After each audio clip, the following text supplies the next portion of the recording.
Press 3 if you're gay. Press 4 for a freeway. Think about who? Think about what?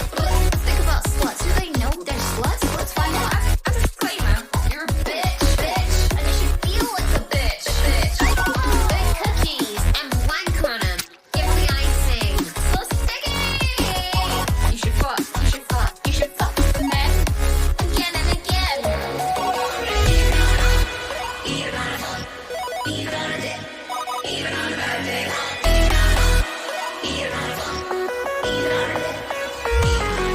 I go bend them over, slap the ass. I go bend them over, slap the ass. I go bend them over, slap the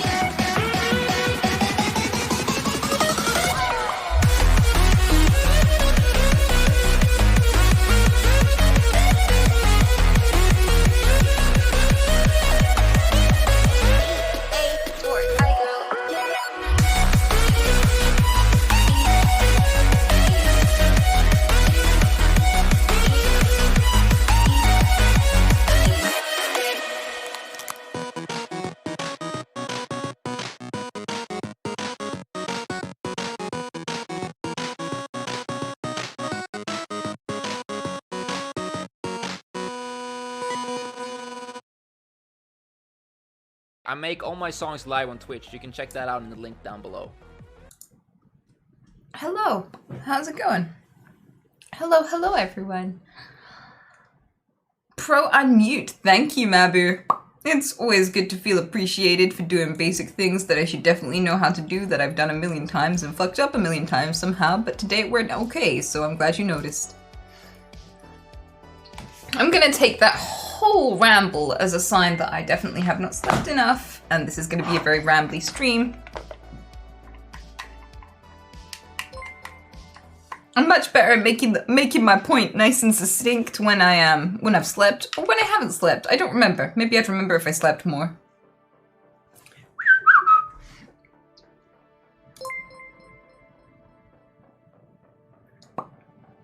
Slaymaker Prime, thank you so much. And Guru, thank you so much for the 10 gifted subs, dude. You're an absolute legend. Thank you. And Nekini, thanks for the 5 gifted. Blah. I live for the dick. I don't. God, that'd be a very short life.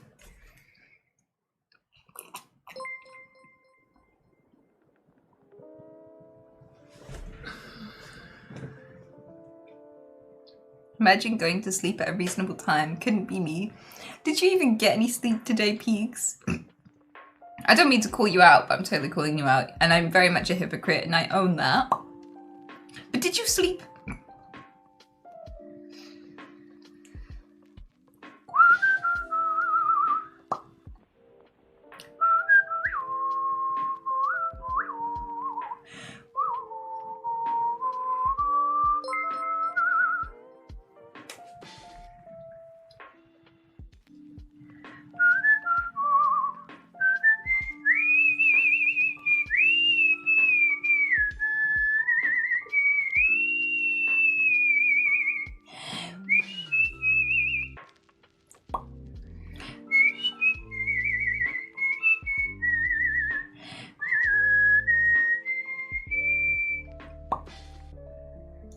Is not good enough, but we'll pretend that it is.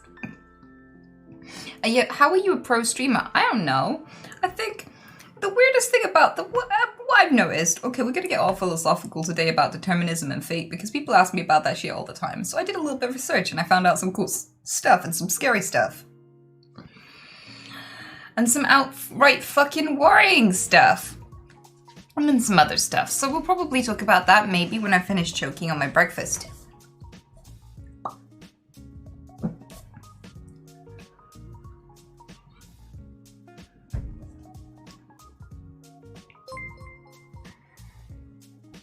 David Parra, thank you so much.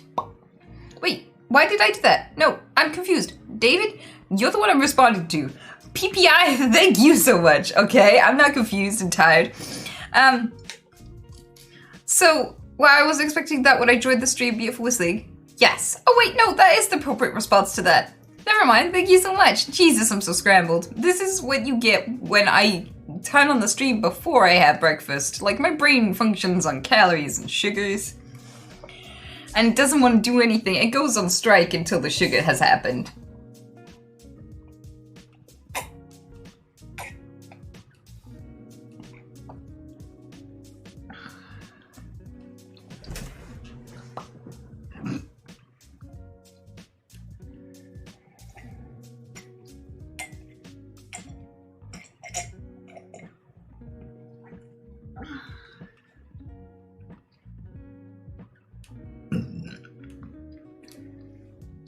So you asked me if I got my sleep? I'm actually starting to think you didn't actually go to bed when you said you did. No, I'm just stupid. I'm sorry to break it to you, Peaks. You've been watching for quite a while. I didn't know if you know this, but I'm just stupid. Like, even when I do sleep, it doesn't magically cure stupid. Can I call you Joan of Arc? Well, no, because that'd be creepy, because I'm not a little teenage kid that got burned to death like a few hundred years ago. What?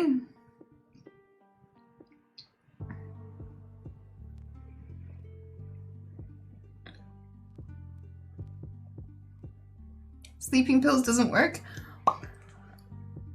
Okay. There is no way in hell that I'm taking sleeping pills, but the reason why I don't sleep is not because I'm not tired, it's because I am too busy. I would totally sleep if just fine. I've never had any problems actually sleeping. But also, I'm never drugging myself in a way that makes me more vulnerable when I sleep.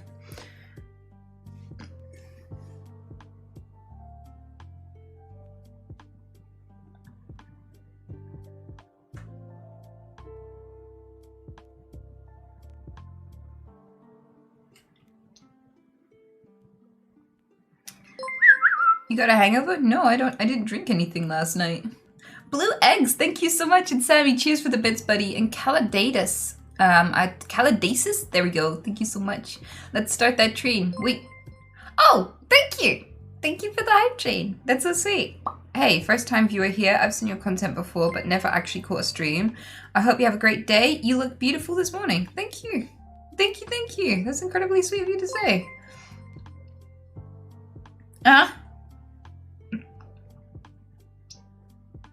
Melatonin for sleep I use.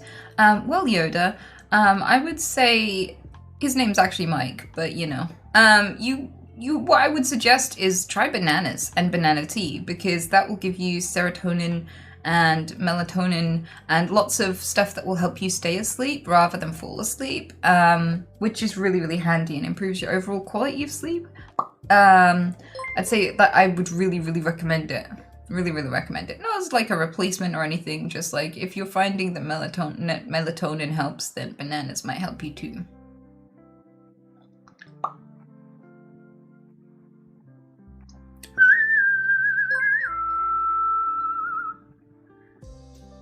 The real question is, did you choose to be stupid or was it predetermined?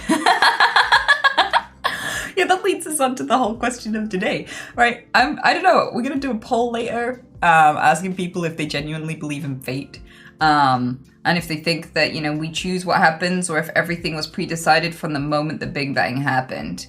And I know that determinism isn't necessarily fate, and that the two are kind of separate, but to me they just look like one and the same. Like, they just look so similar I can barely tell them apart. So, I don't know, I guess some people think there's fate because they think there's divine intervention, like a sentient being that existed before everything decided how everything would go, and that there is a plan for you, and that we're all just walking a predetermined path. But I guess determinists are more like the physics side of fate, where they're like, every single chain event that's ever happened is a symptom of the Big Bang, which sent an exact amount of force in these directions, which created this exact amount of matter, which became this exact human being that sniffed this exact, I don't know, powdered drug, and therefore killed this exact person, which meant that I married this exact person instead of that exact person, which means I had exactly you, and you were born with this temperament because the climate at the time affected you in the womb, so you're very passive, which means you'll get with this dickhead for 5 months and regret it, and then find a £5 note on the floor. And like that, all of this was predetermined by everything, like a knock-on effect of the universe, and that none of it was your fault and decision, and that anyone born under those circumstances would have become you, and that you had no decision in becoming you, and that everything you think is your identity is just a symptom of physics, is just a knock-on effect of the chaos that is matter, the universe, life. And I don't actually believe that, personally. And I don't believe it for a few reasons. And there are some physicists who agree with me, and there are some physicists who don't agree with me, because physics, which is really annoying, but I can take you through that if you're curious. But I like questioning the nature of reality, because it has implications for the way that I live my life. And like, there are some big questions behind this whole topic, trust me. Like, if we didn't choose who we are, and we're just a symptom of our circumstances, if determinism shaped us, and we couldn't have been any other way than exactly the way we are, then why punish criminals if it's not their fault? And those sorts of questions are the ones I'd like to answer with you guys today, and I'd love to hear your side of things too, but I'm gonna give you a little dose of advice. This is a very big and complex topic, and you're gonna want to join in, and I'd love for you to join in. But think about how you can put the things that you want to say in short, succinct sentences. Because I fully expect that there's going to be a wall of like full-on biblical text, like baguette, baguette, baguette level, long-winded coming out of you guys, and there's no way I'm going to be able to read it.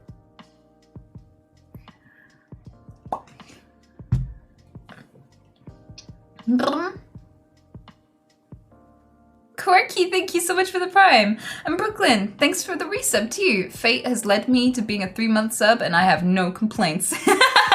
That's amazing. Well, then maybe I should start believing in it a little bit more if it's making me money. But I'm stupid, so...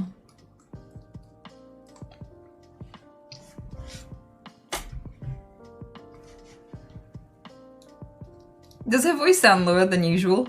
I'm glad you find it soothing. People get very, very irritated when they become very used to the way that they expect me to sound, and then I sound different another day. I fully expect the reasons that I might sound deeper right now is I have an autoimmune disorder. It affects my throat.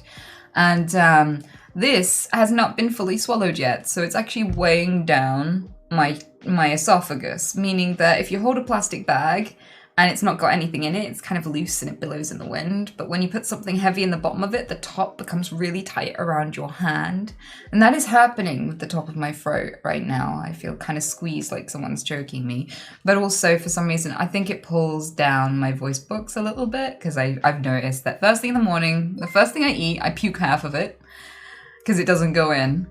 And everything is just pulled down so heavily. And I do feel like it changes my voice. And I feel like sometimes the implications of my autoimmune disorder, the reason I can do the sat-nav voice, I don't know if you've heard the sat-nav voice, but sometimes I tick as if I'm Siri or a sat-nav.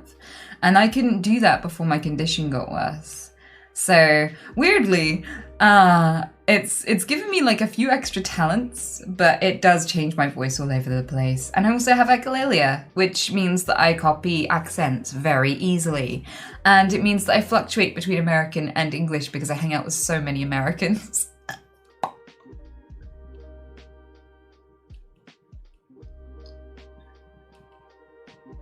Monkers. I think you need sleep because it's healthy for you. Thank you, I appreciate the advice. I will say though, usually when you care about someone and you tell them something they already know, but they're not doing it right now, they're not doing it because they don't know that. I know that sleep is healthy for me, and I really appreciate that you care. But that's not why I don't sleep. I don't sleep because I'm like, fuck my body, you don't tell me what to do, body. You ask for sleep, I'm gonna give you fucking, I don't know, donuts, nuggets. Like, no, that's not what's happening. Succinct point. We have freedom of choice if we treat the brain as a black box, even if the universe is actually deterministic. If we treat it as a black box? I don't really know how you treat your brain as a black box. Do you mean like if you believe that it is preserved long after you die as some sort of evidence of the flight?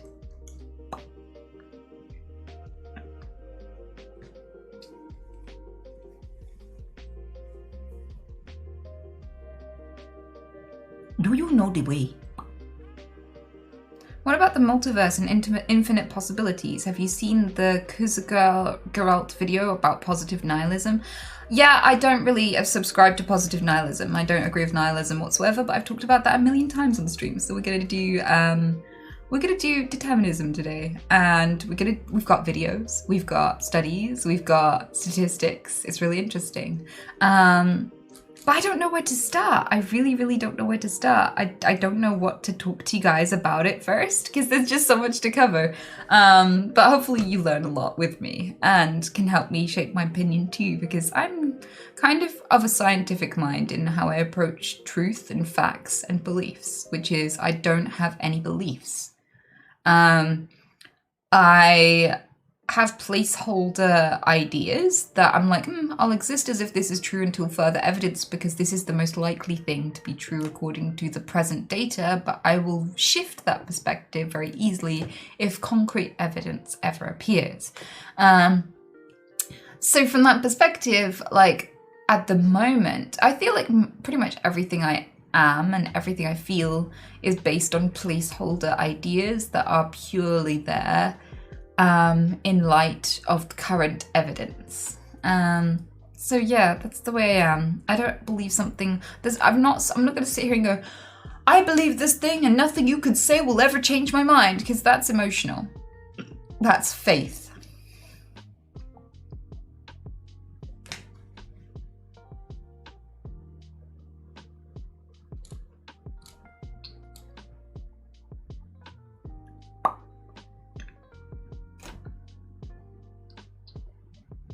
Do you think human choice and behavior is deterministic as water having a boiling point of 100 degrees Celsius? Determinism requires a leap of faith.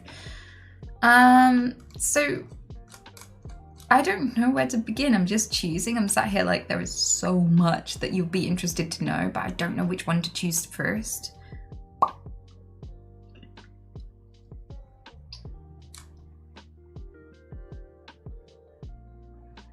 If my actions were coming from determinism, shouldn't my actions be purely random? Nobody would be able to do multiple things coherently.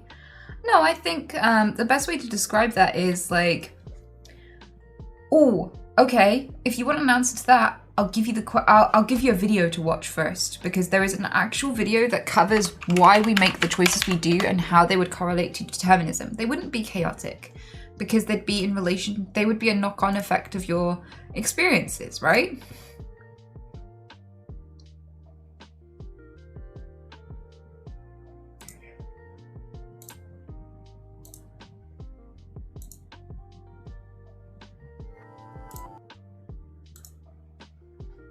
Okay, buckle in, guys. Is it okay with you guys if I speed it up a little bit because my attention span is shit? Because that's how I watch YouTube videos. I don't watch them on normal speed because I can't sit here for 10 minutes and listen. I'm not as good at listening as you guys. My brain isn't great. Cool. Let me know if it's too fast for you. I can see the comments. Also, hello Tony, Pixby, and Martinizer. But also fuck you, Jakey. Not you. Crash Course Philosophy is brought to you by Squarespace. Squarespace, sharing your passion with the world. Let's say, for the sake of argument, that you love your father, by which I mean you want him to be alive.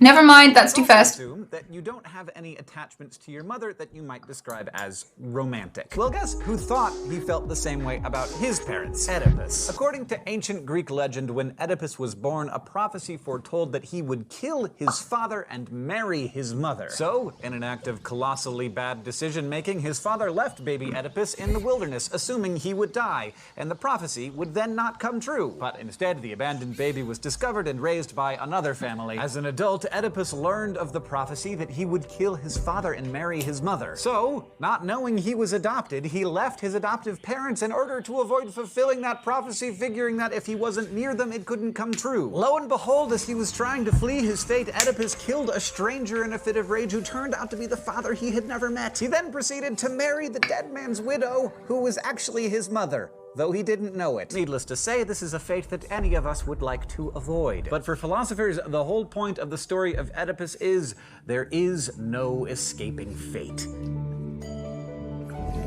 All this time I thought Oedipus was just a sick fuck. I didn't realize that it was all an accident because his abusive dad abandoned him.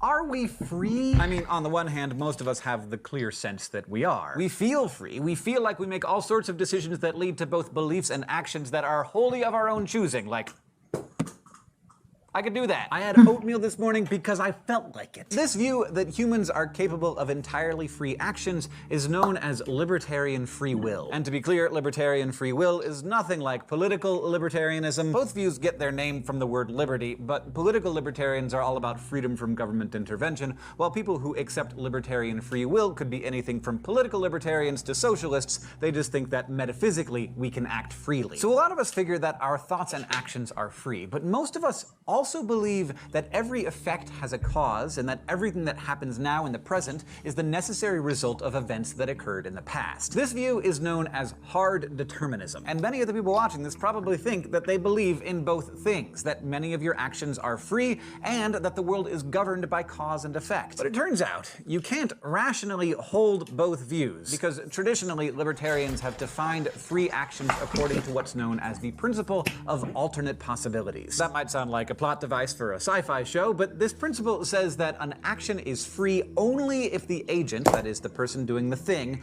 could have done otherwise. So truly free actions require options. Determinism, by contrast, doesn't allow options. It holds that every event is caused by a previous event, which means that an agent can never have done anything other than what they did, and therefore they are never free. But let's look at these two options more closely, and also let's look at my breakfast. Libertarianism says that my decision to eat oatmeal this morning wasn't necessarily caused by anything that happened before it. Instead, it could have been the result of non-physical events, specifically my own thought that originated right at that point. I ate oatmeal because I decided to eat oatmeal. End of story. But libertarianism runs counter to what we know about the workings of the physical world, with one thing causing another. So libertarians need a way to account for their view. One way they do that is by making a distinction between what's known as event causation and agent causation. Event causation means that no physical event can occur without having been caused by a previous physical event. So many libertarians concede that the physical world itself is deterministic, like a baseball is flying through the air because someone hit that ball with a bat. But many libertarians also argue that there's such a thing as agent causation, which says that an agent, a being propelled by a mind,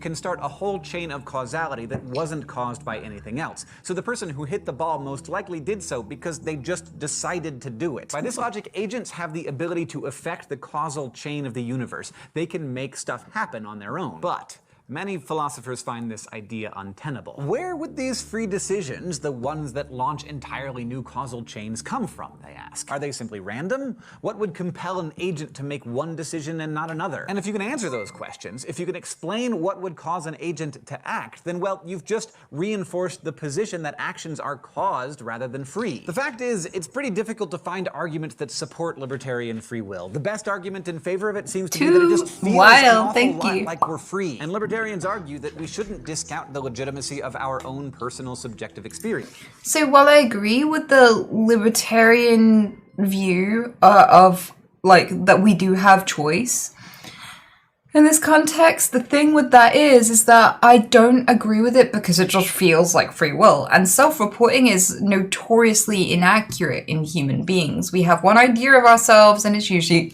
not actually true or accurate. Like the people who were asked if what kind of coffee they wanted by a coffee company, and they said strong and dark because they wanted to be the kind of people who drank strong, dark coffee. But when they made themselves a coffee in the coffee room, they were making weak bitch tea. And so, like, when the marketing company made what was requested, the sales went down. But what they made when they actually observed people and didn't get them to report on what they wanted, the sales went up because they made a milky bitch coffee. So self-reporting and go, well, it feels like I have a choice, so I have a choice, is not really the way that I don't feel like that's a very strong argument for free will, despite the fact that I believe in it.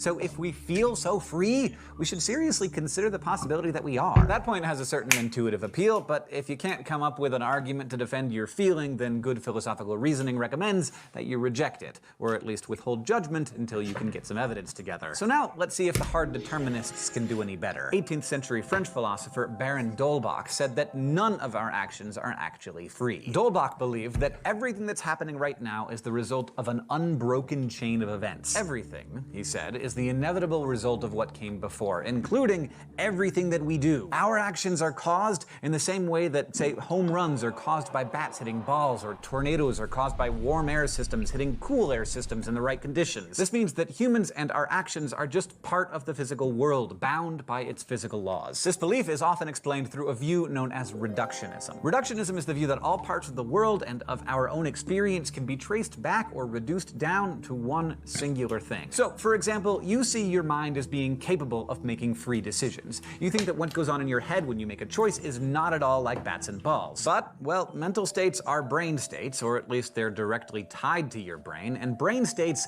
are biological. And biological states are physical states. And the physical world, as we already said, is deterministic. There's just no room for free will in this picture. We think we're free, but we're not. And really, as scientific thinkers, why would we assume that we are? Why would we think that we're any different than everything else in the universe? What would make us so special? Libertarians are right that it's really hard to disregard the feeling of freedom. If I didn't choose to eat oatmeal this morning, why do I feel like I did? And what made me do it? But hard determinists say that the difference between the causes of human actions and the causes of physical events, like a bat hitting a ball, is that our actions have all sorts of invisible causes that happen in our brains. Specifically, when beliefs team up with our desires and our temperament, they say, you get a deliberate human action. Combine my belief that oatmeal is nutritious with my desire for healthy nourishment and the temperament that predisposes me to enjoy warm, carby comfort foods, and ta-da! You get oatmeal-y breakfast. Now, you might argue that those particular beliefs, desires, and temperaments might lead to any number of breakfast choices, cream of wheat maybe, or some granola. But if you dig deep enough, you'd find that there are factors that rule out those options, as well as every other option. Maybe I'm a little worried one of my fillings is coming loose, so I'm shying away from granola because it's too crunchy. Or I just don't think about cream of wheat very often. I mean, they don't have very good brand awareness anymore. What even is cream of wheat exactly? And Fox Loves, thank you so much. In front of me. Or maybe I briefly think of making one of those quinoa breakfast bowls that are so hip right now, but my lazy temperament or my belief that I'm running late pushes me to choose the 90 seconds in the microwave option. See how it works? All you have to do is change one factor, a belief, a desire, or temperament,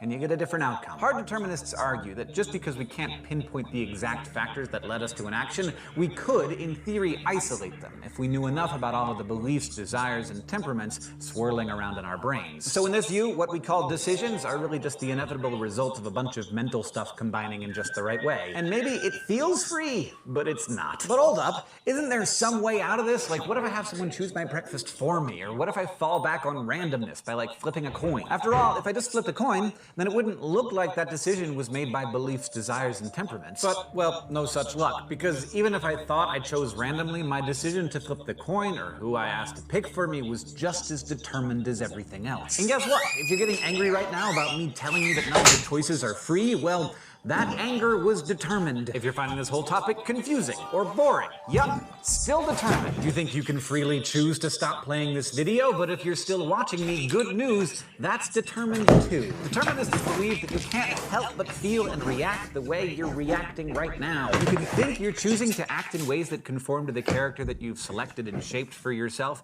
but even that choice is the result of all sorts of already determined factors about you and your place in the world. Hard determinism is tough to refute, and it has some really uncomfortable implications. It means the deeply held feeling most of us have that we actually make free decisions is just wrong. And the whole concept of personal responsibility is thrown out the window too. As D'Holbach put it, we're all just cogs in a machine doing what we were always meant to do with no actual volition. Oedipus had to kill his dad and marry his mom.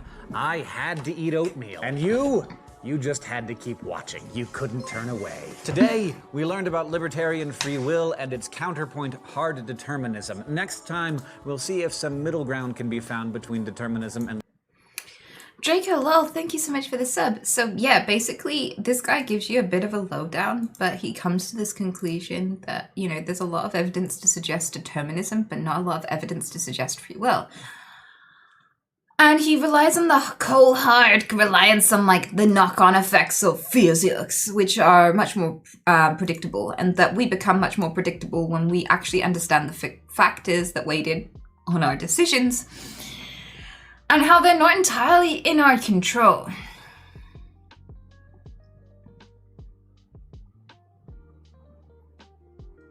That's just determinism, yep.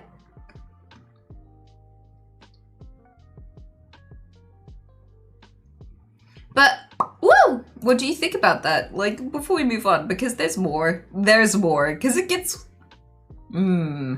So, like, where I question, I will move on to the next stage. But what do we think of determinism so far? How do you explain the predictable human mind? Well, personally, I think that the human mind is actually quite predictable. It just looks unpredictable if you don't understand the human mind, which is not the same as it being unpredictable. That's it being mysterious and not very easily understood. But I still believe in free will. I don't believe in determinism, so I'm not going to make the argument as if I believe in determinism.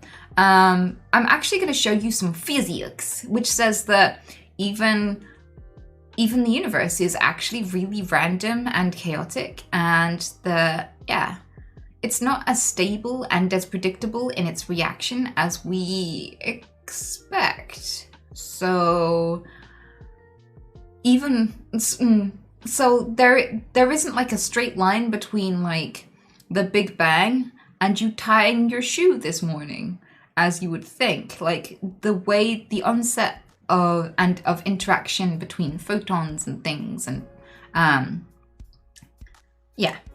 we'll get to that.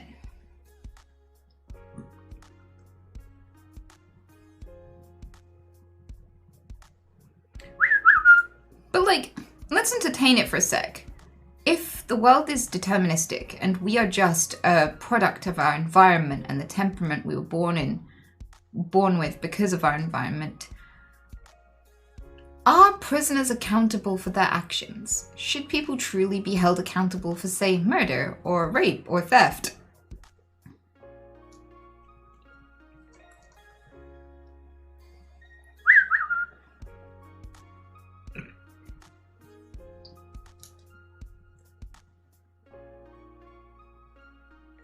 And you say yes. Why, though? Why?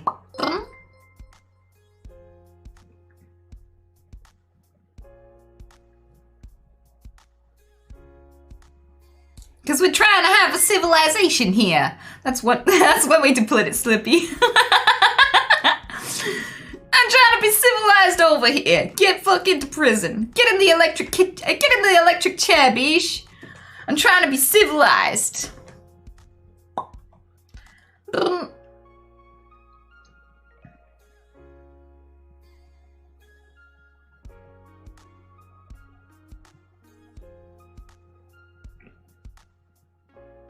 Because, like, is there even such a thing as consciousness? If everything that our brain does is just a chaotic chain reaction as a result of force and matter and time?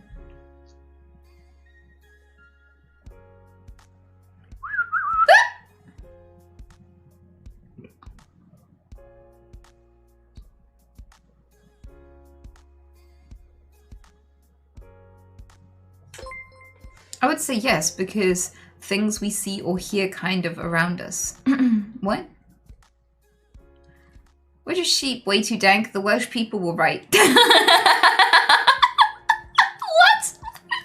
How is that a take on determinism? Okay, I feel like you're trying to brain. I feel like I'm not the only person feeling two-head today. Okay, let's try this again. So if determinism is real, let's entertain the idea that determinism is real for a sec, hypothetically. Like, even if you believe that determinism isn't real and that we do have free will, let's entertain the idea that determinism is the real option and that we have no choice and we're all a product of a chain of events and we couldn't have been any other person than the person that we are, and that we never had any choice in it, and that everything was preordained from the moment the Big Bang happened, right? Are prisoners accountable for their crimes? If they couldn't be anyone else, if they couldn't have done anything else, if they are just a product of their environment, are they accountable for their crimes? Should we punish them?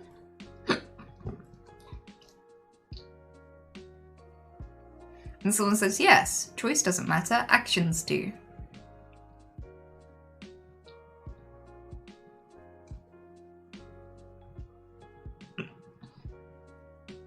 No, because personal responsibility goes out the window. I'm good. I'm happy just asking for answers and listening to the comments right now. Yes, because we can't see it coming yet. Punish, yes. Accountable, no. Oh, that's an interesting take, Muddy. So far, I quite like that one. I don't care what people say. Humans always have a choice. Yeah, but we're not trying to convince anyone that you don't have a choice. We're just thinking about philosophically what it would mean if we didn't. That's all. It's okay to venture into hypotheticals even if you don't believe them. Blah.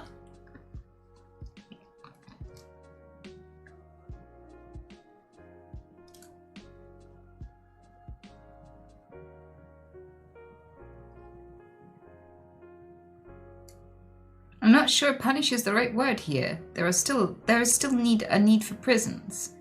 That's a very good take. Sounds like excuses. I can't believe that, or my actions would go to shit.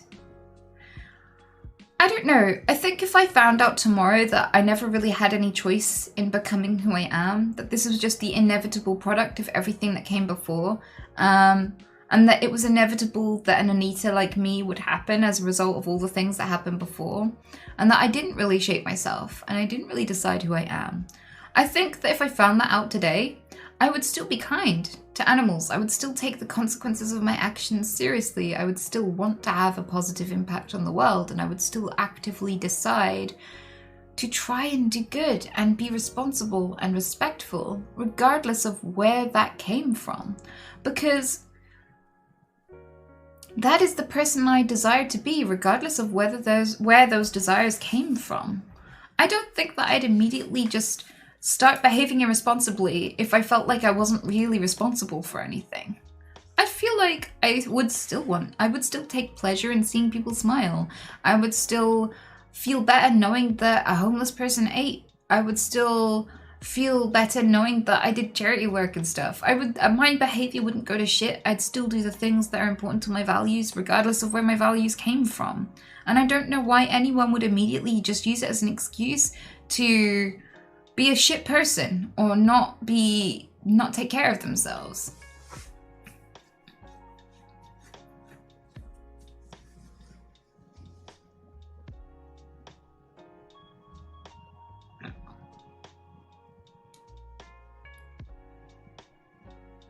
I guess it's just because my accountability for my actions is not the only reason for my actions. There are other things that inform my decisions too. So I don't think it would really make me go to shit.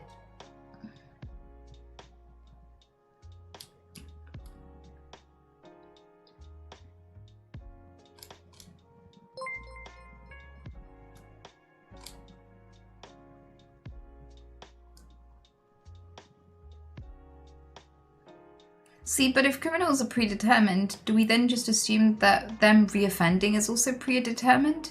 Is someone a criminal and only a criminal? Well, no, because, like, it would mean that the people who could be rehabilitated, it was predetermined that they'd be born with the temperament and life experiences to be able to be reformed, and that would be predetermined.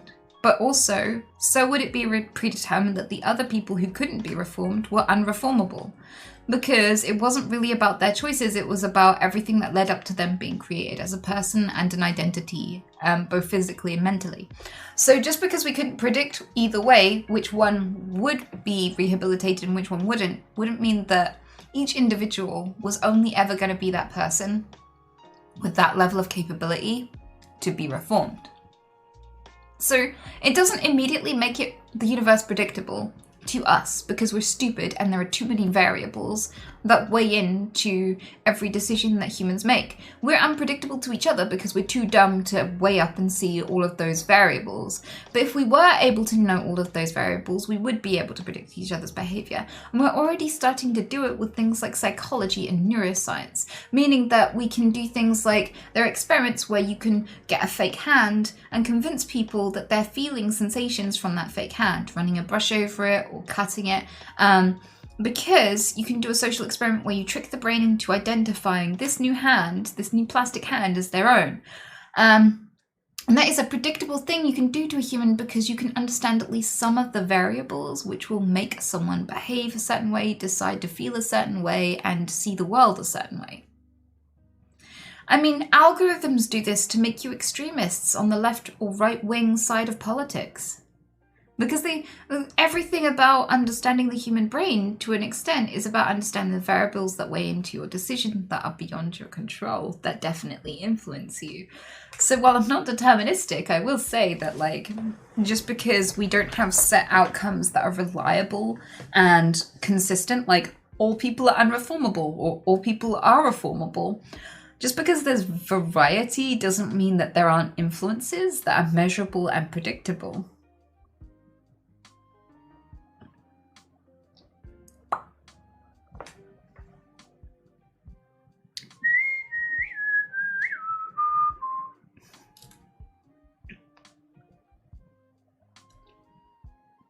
There are also studies in neuroscience where you can predict decisions before we become consciously aware of them.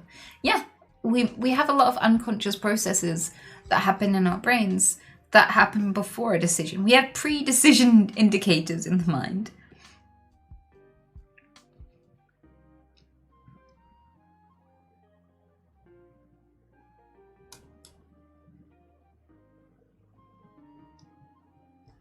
But I don't believe in punishment, so my answer is no, we don't punish criminals because in a deterministic world, but we still hold them accountable. And I think that's the difference, because vengeance will not actually fix the issue. It's not justice. Justice is when you improve a situation. Vengeance is a cycle of pain.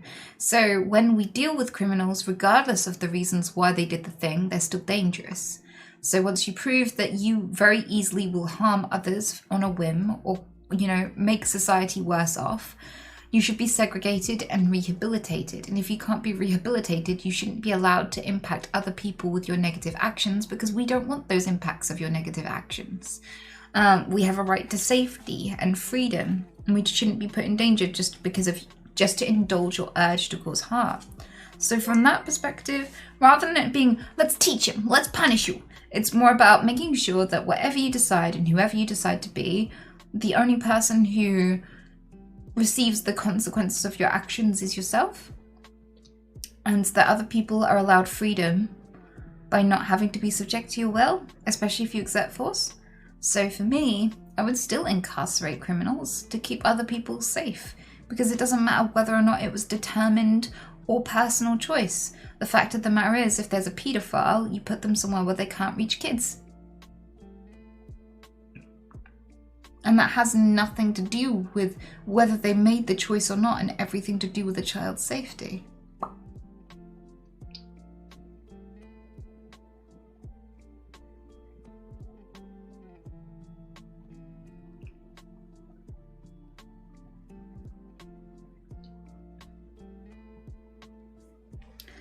If science can predict decisions before we make them, doesn't that make the notion of free will problematic?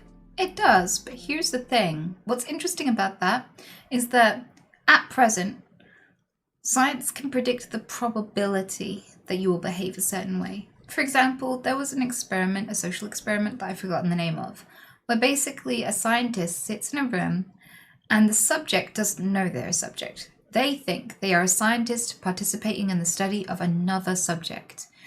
They put them in a room and they put an actor behind a one-way mirror in an electric chair.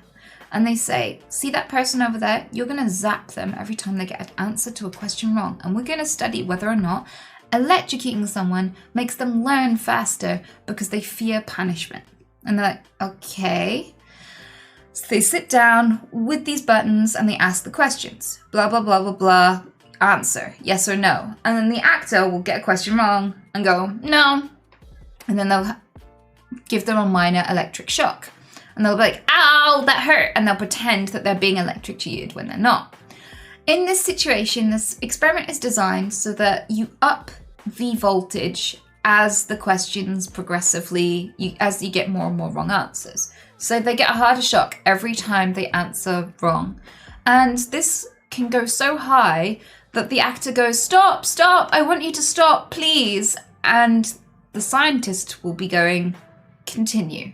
We have to complete the study. They sign the consent form, just finish the study.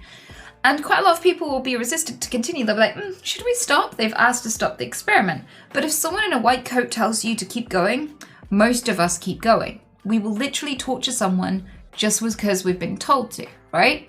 Now, step a little bit further down the experiment, the actor is supposed to pretend to die. So they egg you on to give this person a pretend lethal dose.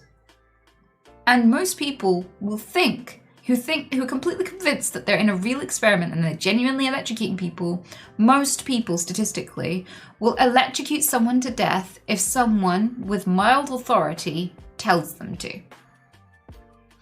And the horrific thing about this is there are people who've tried to sue after unwittingly being included in this experiment, because it revealed such a psychologically damaging truth to them about their ability to kill, their willingness to kill, and how trivial the reasons they will kill are, that they need therapy, and it fucks them up.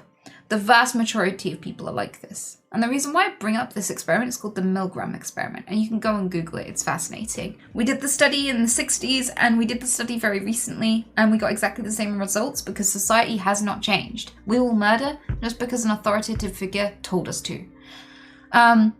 Which is actually more morally loose than macaques and many other species of monkey, who will actively refuse to harm another monkey for anything, including food and survival. Some would willingly sacrifice themselves to not have to kill another monkey, even if they'll get a food reward or even if they're starved unless they do it. So from that perspective, it's really, really interesting because it shows up humans in general. But the reason I bring up this is because we can reliably predict the likelihood when someone sits in that chair and starts clicking those buttons. We can predict how likely it is that that person will literally kill another human being just because they were told to. That doesn't mean there aren't deviations. So at present, we can't accurately predict, but we do know how we can induce this behavior on average. So while we're mildly predictable, there are anomalies, and those anomalies are everyone. There's not just like special people who don't follow authority. They're just different in every way and can't be predicted. It's more that like all of us will deviate from the most likely outcome at some point in our lives. We are not entirely predictable, and I can get into the physics of why nothing truly is and why there is no set outcome, but I'll begin by kind of nodding at the multiverse theory. So some people think that there is fate because they'll see like a window fall out of a building and smash right in front of someone and not kill them. And they'll go, it was fate. They were meant to live this day. God saved them, or, the laws of physics protected them because, it was not their day to die. Fate decided that this person shouldn't die, so it intervened and stopped this person dying.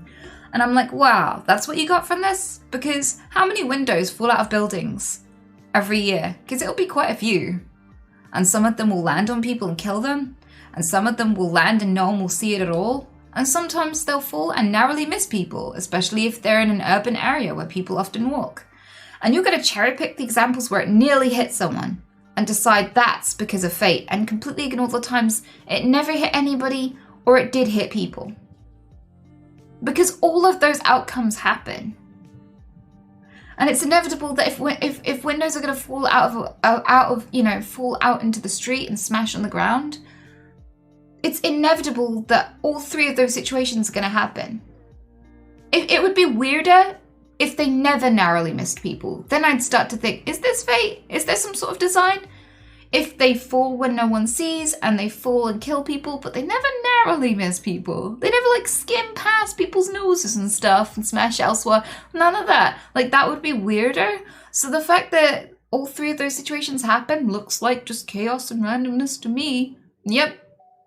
I would never cherry pick the examples that look like close calls and go, fate! Because that's weird. And also another example of that is when like a tornado goes through a town and kills everyone, but deep buried in the rubble, we find one baby. And we think fate saved this baby. And I'm like, well, wait a minute. No, because everyone died. Because if you want to look at it this way, there was a thriving town. And this tornado, fate killed 99.9% of everybody. But you want to cherry pick the baby?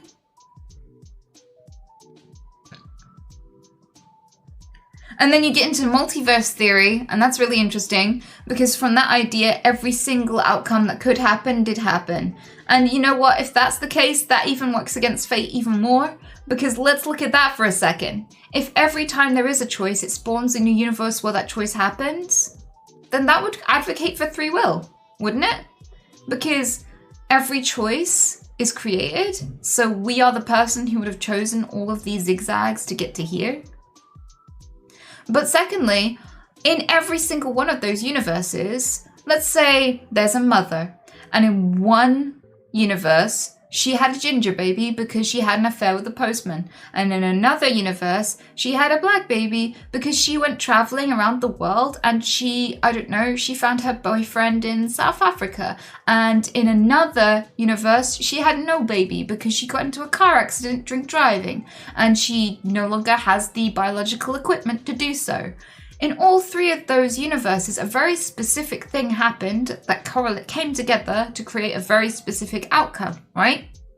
And in all of those universes, she'd have said it was meant to be, it was fate. Because all of these select individual things had to happen for this outcome to occur. And so from the ass end up, everything that ever happens will look like fate because it looks so specific after it's all occurred. But before it occurs, we know how random it is because it could literally be anything. And so from my perspective, just because things look very, very specific in the way they join up, because they have very specific outcomes, doesn't mean that they were specifically chosen.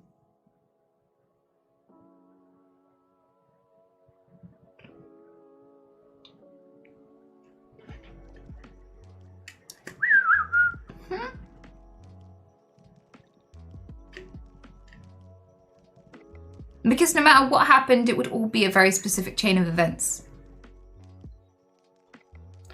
Like, no matter who you were born as, your parents had to meet.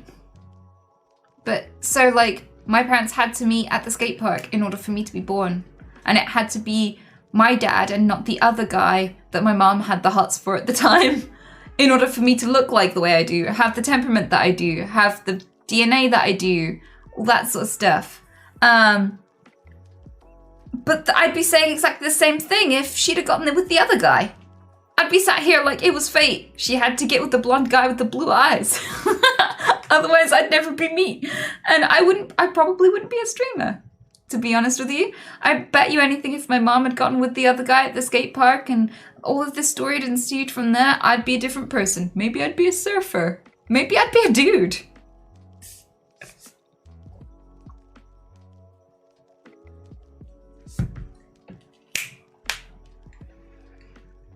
Meats, have you been here before? Are you saying you should start a cult because it's a meme here, or do you genuinely think I should start a cult? Because you wouldn't be the first person, I can't tell anymore. When people I don't know tell me this, I know, and I'm like, you know, that weirdly, this is gonna sound weird, but I've heard that a lot in my life. But when it's chat, I don't know. I don't know if it's another one of those weird events where it's an oddly specific thing to suggest, and yeah, thousands of people suggest it to me.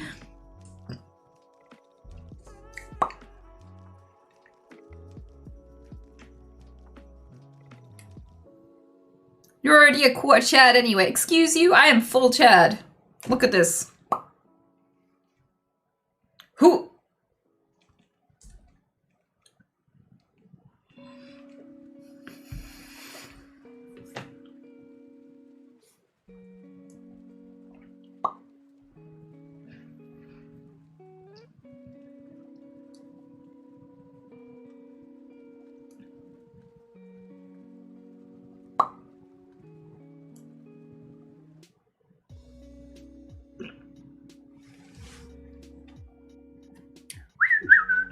So are you guys still following me at this point? Are you guys still following me? Are we good? With the whole determinism versus free will choice thing? Because if you believe in the multiverse theory, surely you believe in choice. Because you're living in the universe you chose. Anything could have happened. And in that idea of reality, every choice you make not only is based on you, but it creates universe. It creates whole realities.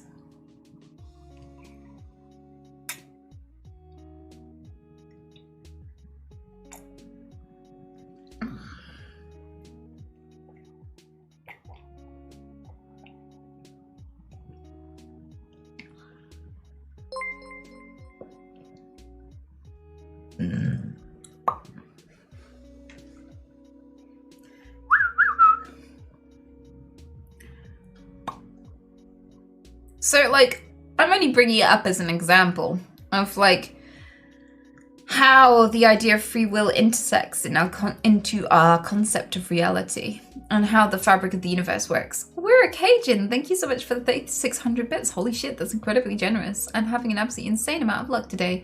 What with making 400k in AC, getting a shiny Galarian zigzag ball in Pogo, stumbling across a song on Spotify, making 30 on the lotto. Take my luck, Miss Guns. I'm scared of it.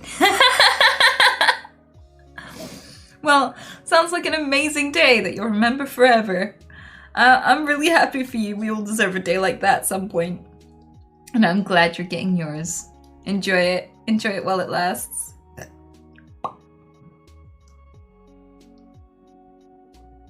Was it all luck or was it predetermined? Well, anything happened and this just happened to be what happened. I don't know that it had to be predetermined for it all to occur.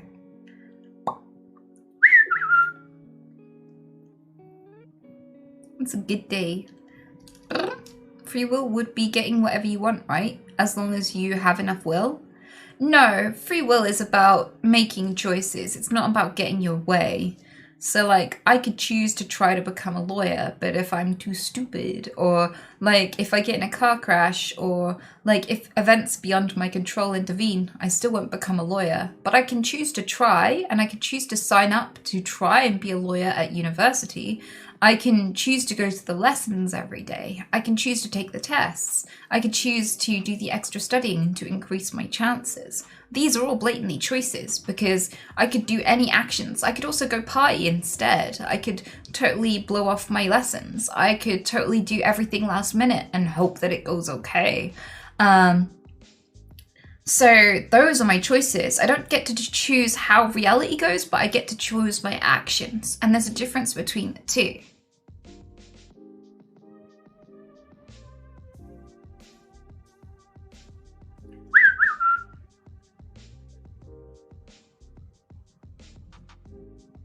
What if the world is run on fatalism? What if you had the choice to do all those studies, but fate decided that you wouldn't be a lawyer? Well, that's one way to interpret any obstacle that actually stops you from being a lawyer. You could blame that on fate, couldn't you? You could say, well, I tried to be a lawyer, but I guess it wasn't meant to be.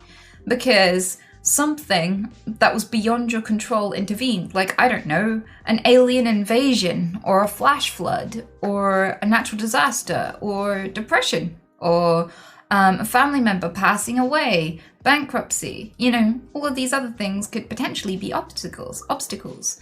But I wouldn't say that it was fate or predetermined that you would never get to. Just because there were circumstances that made it too difficult for you to at this time. I don't think that it had to be predetermined for it to get in the way. It would be more weird and it would seem more like fate to me if somehow, just because you decided to study to be a lawyer, none of these things ever happened to you just so you could get your way.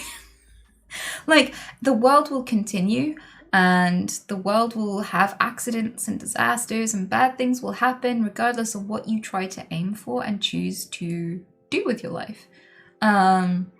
So I don't think that just because things are difficult to achieve, It means that if anything stops you, that somehow that was fate, and that you were never going to be able to be a lawyer. Because there are people who like literally get shot in the head, get back up and carry on studying and carry on getting on with their life, and that's normally something that would stop you. Am I right? Even if you survived it, like that would be very traumatizing. So sometimes these obstacles are surmountable, but they don't look very surmountable. And it's your choice whether you keep going after they've happened or not.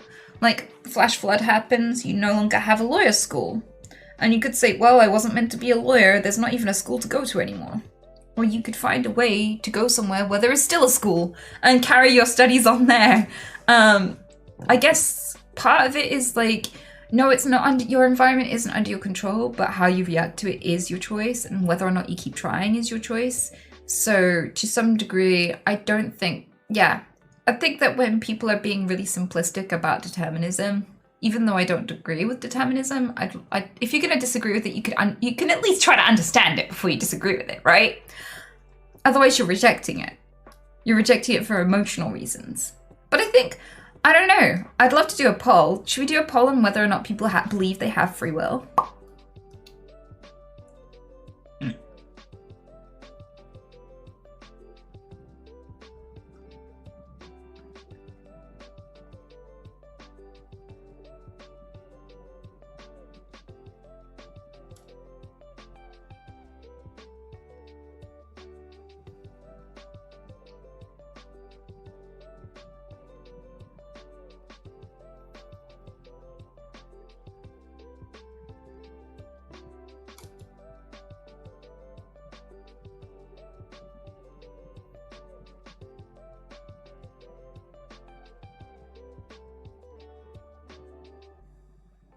Could someone quickly explain what is free will? Free will is when you have multiple choices and you select one of your own volition.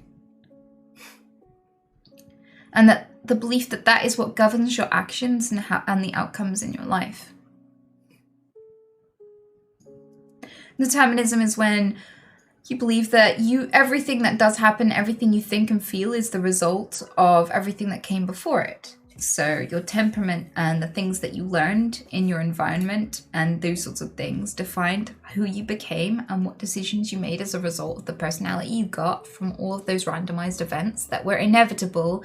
And that if determinists, I guess, would believe that right from the get-go of the Big Bang, that you could probably, if you knew and understood all of the variables, be able to predict literally anything in the universe, because it's all a knock-on effect. It's all just physics.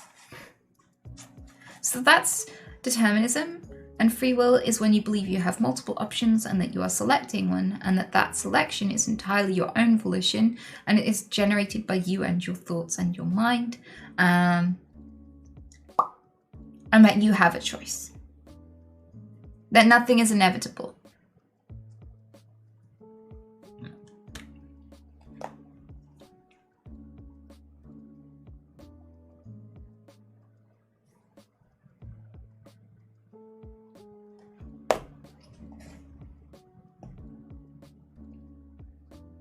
You can still vote. Yeah, go ahead, vote. I'm really curious.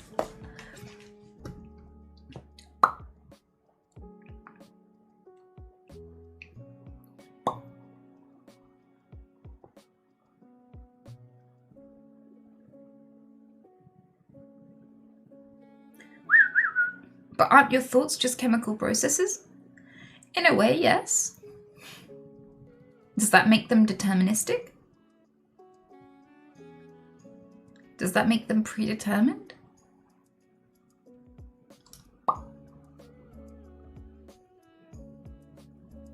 Okay, so answer this. How do you make your decisions? Your conscious mind is obviously totally biological entity, which is a physical entity that is governed by chemical processes.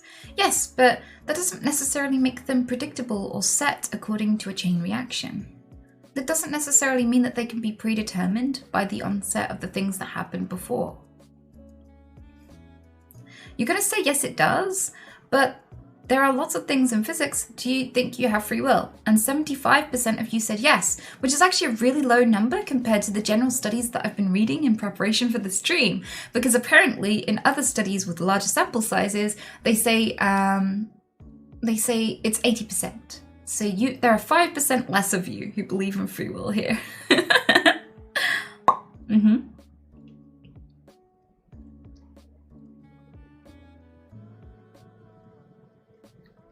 So here's why I don't think that even if we are just physical beings reacting to physical things happening in our brains, and that our brains are subject to physics in the same way that everything else is, and that everything is just a chain reaction, blah, blah, blah, blah, blah. Like, is the way that light behaves.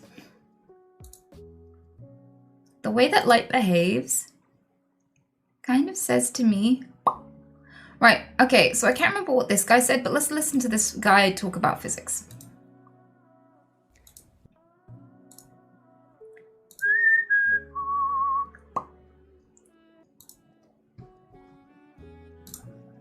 It's only a minute long. Newtonian determinism says that the universe is a clock, a gigantic clock that's wound up at the beginning of time, and it's been ticking ever since according to Thank you, Newton's Full laws of Reaper. motion. So, what you're going to eat 10 years from now, on January 1st, has already been fixed. It's already known using Newton's laws of motion. Einstein believed in that. Einstein was a determinist. Does that mean that a murderer, a horrible mass murderer, isn't really guilty of his works because it was already preordained billions of years ago? And Einstein said, well, yeah, in some sense that's true. Even mass murderers were predetermined. But he said they should still be placed in jail. Heisenberg then comes along and proposes the Heisenberg uncertainty principle and says, nonsense. There's uncertainty. You don't know where the electron is. It could be here, here, or many places simultaneously. This, of course, Einstein hated because he said God doesn't play dice with the universe. Well, hey, get used to it. Einstein was wrong. God does play dice. Every time we look at an electron, it moves. There's uncertainty with regards to the position of the electron. So what does that mean for free will? It means in some sense we do have some kind of free will. No one can determine your future events given your past history. There's always the wild card. There's always the possibility of uncertainty in whatever we do. So when I look at myself in a mirror, I say to myself, what I'm looking at is not really me. It looks like me, but it's not really me at all. It's not me today, now. It's me a billionth of a second ago, because it takes a billionth of a second for light to go from me to the mirror and back. So what he's just said there is that the outcome of the onset of events is completely unpredictable, because at the most reductive basic level, like even further down than a molecular level, at the level where everything is comprised, we can't, it's random, it's not fixed. Like even the position of these little elements that make up everything is not fixed. It's all over the place. And it can change depending on whether or not you even observe it or not. And that also says to us that it's not reality that conducts us, it's us that conducts reality, because observation can change the outcomes of the behavior of physical matter.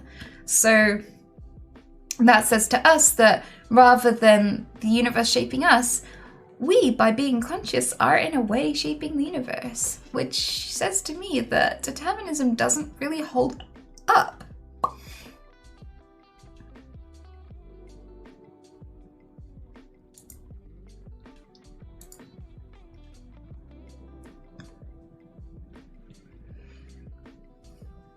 So, for example, the double slit experiment. Oh wait, is this a video? Oh no, I may have accidentally... So the problem with the double slit experiment is it says that light should predictably behave. I've forgotten. It should behave as one thing, but it also behaves as a wave. And the fact that it behaves as both and that it can change depending on whether or not we observe it and how we observe it says to us that nothing about the nature of reality is as fixed as we assume it to be, and that that it's not predictable. The onset of one action does not necessarily lead to another. And even the presence of observation can change the way that, physical matter behaves in an unpredictable way, meaning that nothing was ever predictable, which means that nothing is a reliable onset of the things that happened before it. It is kind of random, which means that, first of all, if the universe is much more random and less predictable than we thought, and that chain events are not as predictable as we thought, and that there are random variables. That in itself means that everything isn't preordained and destined to happen as a result of the Big Bang. That it's not one linear line of chain reactions, and therefore there is no like fated thing that will happen tomorrow because of today. Like it's all up to chance and unpredictable at any point in time. I'd say that that kind of speaks of time travel too. Like if you time travel to the future or the past and you knew what was supposed to happen, just by the fact that you were observing it and have time traveled to go look at it may change the outcome. So I think that physics does change according to observation.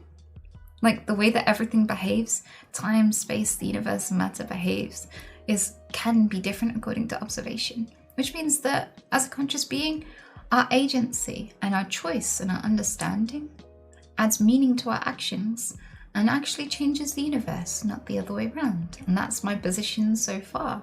But I think I lost the article I was reading, unfortunately, about light waves and the double slit experiment. Because it really does go into detail and help you understand. Maybe if I just go into my history, I can find it, because I was just Googling it last night. I love you. There we go. Observing the universe really does change the outcome. Go away, thing. Advertisement over it. I can't see what I'm supposed to be reading. Stop with the ad blocker? Hello? Thank you. Okay. When we divide up matter into the smallest possible chunks that it's made of, into the stuff that it can be divided or split into no further, those indistinguishable things we arrive at are known as quanta. But it's a complicated theory each time we ask this question. How does each individual quantum behave, and do they behave like particles or do they behave like waves? And the most puzzling fact about quantum mechanics is the answer you get depends on how you look at individual quanta that are part of the experiment. If you make certain classes of measurements or observations, they behave like particles. If you make other choices, they behave like waves. Whether and how you observe your own experiment really does change the outcome, and the double slit experiment is the perfect way to show how. More than 200 years ago, the first slit experiment was performed by Thomas Young, who was investigating whether light behaved as a wave or a particle. Newton had famously claimed that it must be a particle, or corpuscle, I don't even know how to say that, and was able to explain a number of phenomena with this idea. Reflection, transmission, refraction, and any ray-based optical phenomena were perfectly consistent in Newton's view of how light should behave. But other phenomena seemed to need waves to explain them. Interference and diffraction in particular. When you pass light through a double slit, it behaved just the same way as water waves do, producing a familiar interference pattern. The light and dark spots that appeared on the screen behind a slit corresponded to constructive and deconstructive interference, indicating that at least under the right circumstances, light behaves like a wave does. If you have two slits that are very close to each other, it stands to reason that any individual quantum of energy will go through either one slit or the other.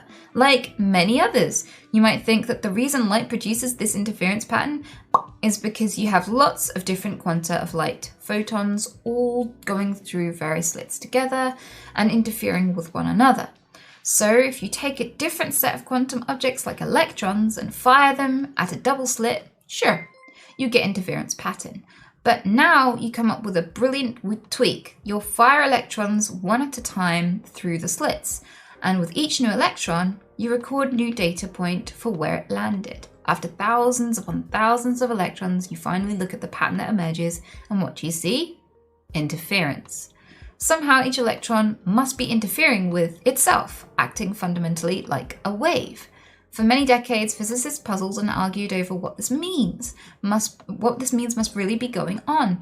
Is the electron going through both slits at once, interfering with itself somehow? This is counterintuitive to and physically impossible, but we have a way to tell whether it's true or not. We can measure it. So like this goes on and it explains a phenomenon that is very, very difficult to follow. And I feel like I've probably lost a lot of people in chat at this point. The diagrams I'm looking at do not explain very much. They're not particularly helpful. I mean, like, look at this shit. And this one. And this one. And this one. But basically, what it says is that the fact that we observe stuff changes the outcome. And that's very interesting because it suggests not that we are subject to physics and an inevitable onset of events, but rather by being conscious beings that observe and interact with our environment, that we actually have an influence on how matter behaves. Which says that even if we have neurochemicals and they are the basis for our feelings and thoughts and choices, that they don't necessarily govern us in a reliable and fixed way. Which means that determinism doesn't really fit with our understanding of physics. Determinism has this idea that everything is a natural reaction to the thing that came before.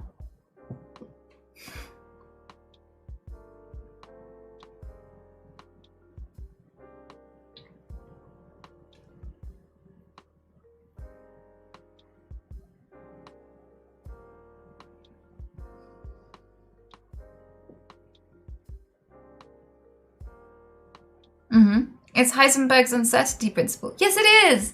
And it's so exciting because, it means, that, yeah, nothing is inevitable. And nothing is an inevitable reaction of the thing that came before. So it can't reliably shape us, which means that there are other factors at play. Which means there is room for free will. So I don't believe in free will because it feels like I decided to do a thing. I feel like there's free will because the universe is fucking chaos. But also, there's so much more. I don't know what to show you next, so let's listen to Neil deGrasse Tyson. So you said free. You said I have a dick. You said. Is the sensation of making a choice. The sensation is real, but the choice seems illusory. Laws of physics determine the future. So I had to say that. You were compelled. It was determined from the Big Bang. What does physics have to say about free will? Well, it's not definite because we don't fully know the laws of physics, but the laws of physics that we currently have at our disposal have no opportunity for intercession by human will, right? I mean, we are a collection of particles governed by laws that you can write down and fit on a t-shirt, and those laws don't at any point in the evolution of the particles say, hey, can you like tell me now what to do, person? Mm-hmm. They just determine the future based upon what things were like in the past. Wait, but like, he just said that physics doesn't ask a human to go, hey, can you tell me what to do, person? But we just talked about an experiment where mere observation changed the result. The physics changed the way that the protons and electrons behave. So, yeah, actually the universe does kind of do that. And it's weird. And it's kind of stressful.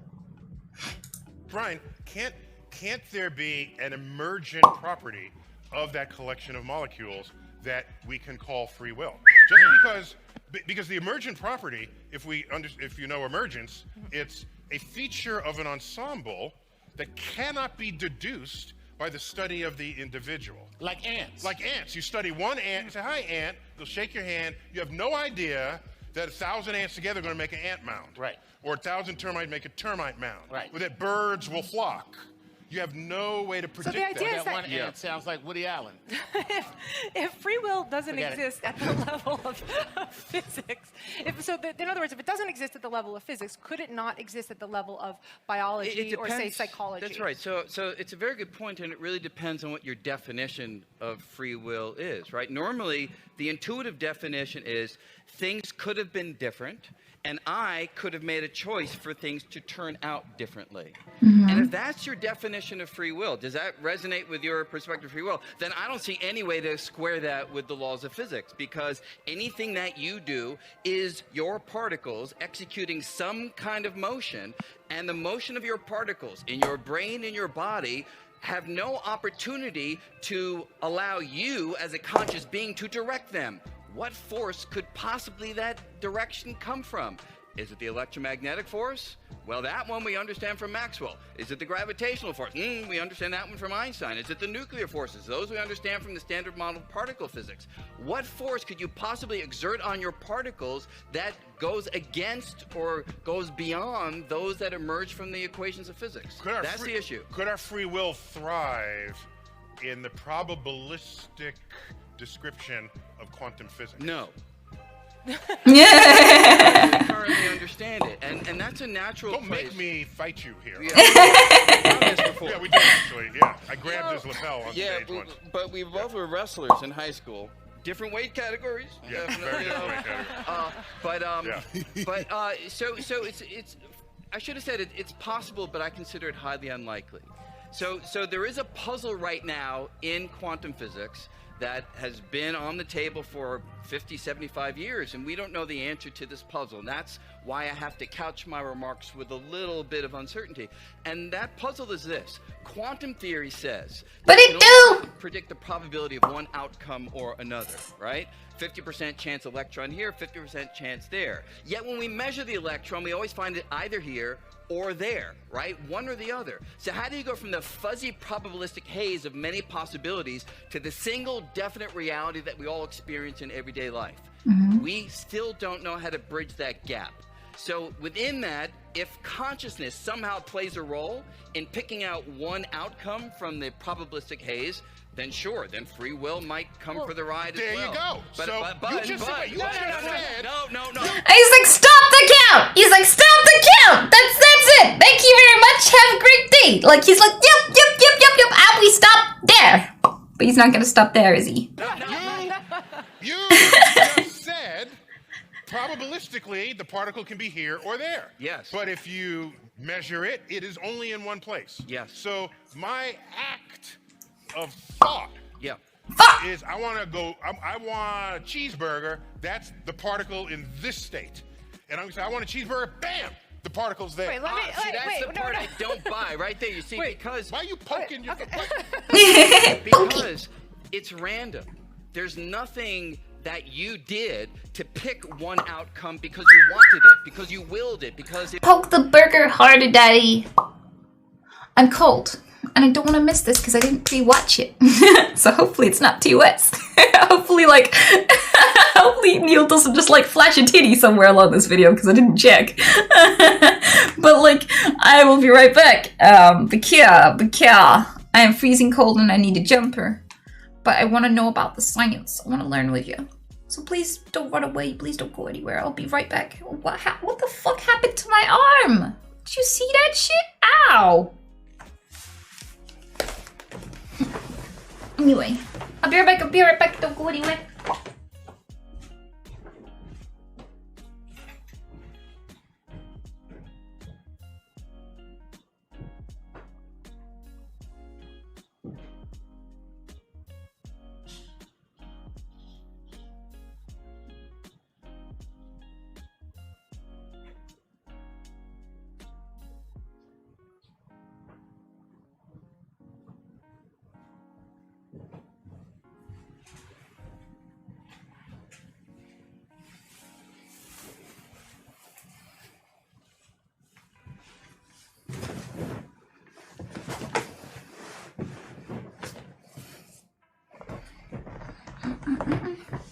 Sun's starting to set. It's getting colder, so just need a jacket to be all snuggly and warm. Has anyone redeemed any hats at all?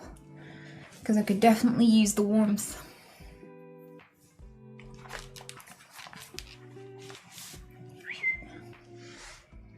Oh, fart on your dick. Blue bunny, Twitch hat, and gun show. Well, you got your gun show, so shut up. But I can look for the blue bunny.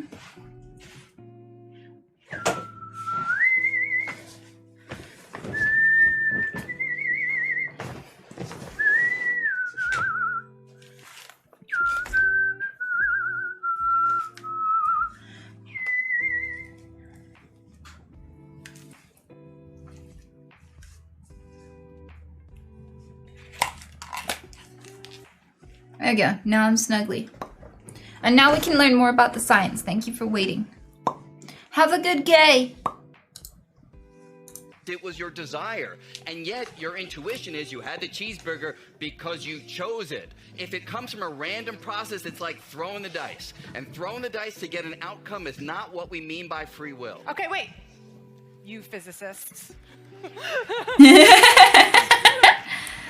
I'm going to give you a neuroscientific perspective. Oh, good. Okay. So, from a neuroscientific perspective, first of all, what's happening at the quantum level doesn't really scale up to whether a neuron fires or not, right? I mean, that indeterminacy. But from experiments that we've done, starting in the 80s, Benjamin Libet did studies where he said to somebody, whenever you feel like it, just press this button. And he measured brain activation. And he found, and he said, even before they actually press the button, because that takes time to make the movement, just let me know where this little dot is on the clock when you feel the first inkling of the intention of wanting to move.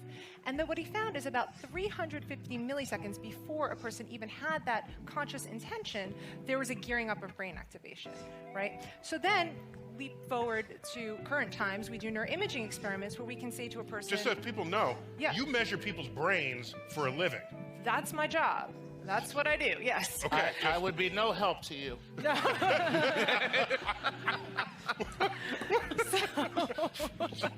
It's my unconscious here again. Yeah, this is what Blue's Cat was talking about. We need you. We need you. But you can measure it using fMRI, which looks at blood flow to different parts of the brain. Functional magnetic resonance imaging. Basically, looking at blood flow as a proxy to neurons fire. The blood is going to go where the neurons are firing because they need energy. So we can say to you, okay, just choose left or right, or that hamburger or not. And cheeseburger. Cheeseburger. Sorry, this is cheeseburger. He chose to put cheese on that burger. Mm-hmm. We can say, but they do up to 10 seconds before you even have the conscious inclination of your intention, which you're going to go, left or right, or cheese or no cheese, right? So at that level, I like to say, yeah, sure, we have free will, but we're just not conscious of it, right? The brain is making these decisions all the time, and we have this illusion of free will. But the question really is why do we have this illusion? Why did we evolve this illusion? Is it important? If we didn't have it, would it change our behavior? Yeah, I mean, it strikes me that it gives us that sense of control that presumably out in the savannah, 50,000 years ago, 100,000 years ago, made the difference between surviving and not. If you're invested in how things turn out and feel that your decisions can affect how things turn out, you're more attentive, you're more engaged. It's something that matters to you more, and presumably something like that or some parallel story like that suggests why we have this illusion. So you're less likely to be eaten. Yes, that's the point. That's the point. Well, so you both agree with one another, with each other, that from physics point of view, it's deterministic. You didn't use that word, but I'm putting it in your mouth. Okay. Okay. Yeah. I mean, that's consent. It's okay on the radio and live show, but I Right. So Heather, so your results are consistent with his, basically. Yeah. I think from both a physics perspective and a neuroscience perspective, we come to the similar conclusion that it's an illusion, that free will is an illusion, even though we really feel like it's not. And actually, studies have been done, which when you tell people that free will is an illusion, and you start giving them subsequent tests, they're more likely to cheat on a math test. They're more likely to act unethically. So the fact that we have this belief, those who have had it actually are better able to survive in the system along the line. We're more likely to behave. We're more likely to behave. We're in control. However, we also have evolved there to be cheaters, right? And they can win. And so if we're all cheaters, no one would win. But if we all... just ask Tom Brady.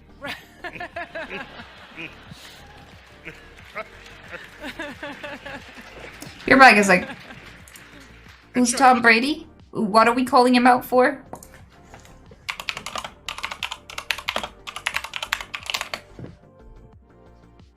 There have been no violations to date. Brady has never admitted to wrongdoing and has never had a hard experience presented against him. Hard evidence presented against him in a way that indicates clear guilt in any cheating incident in his 21 seasons of NFL. What? He's just goated? Accused of cheating to win championships. Okay. Thank you. Now I have the context of that joke. He looked so deflated at the end of that game. Right? He was sad. Yeah. So, Heather, is there a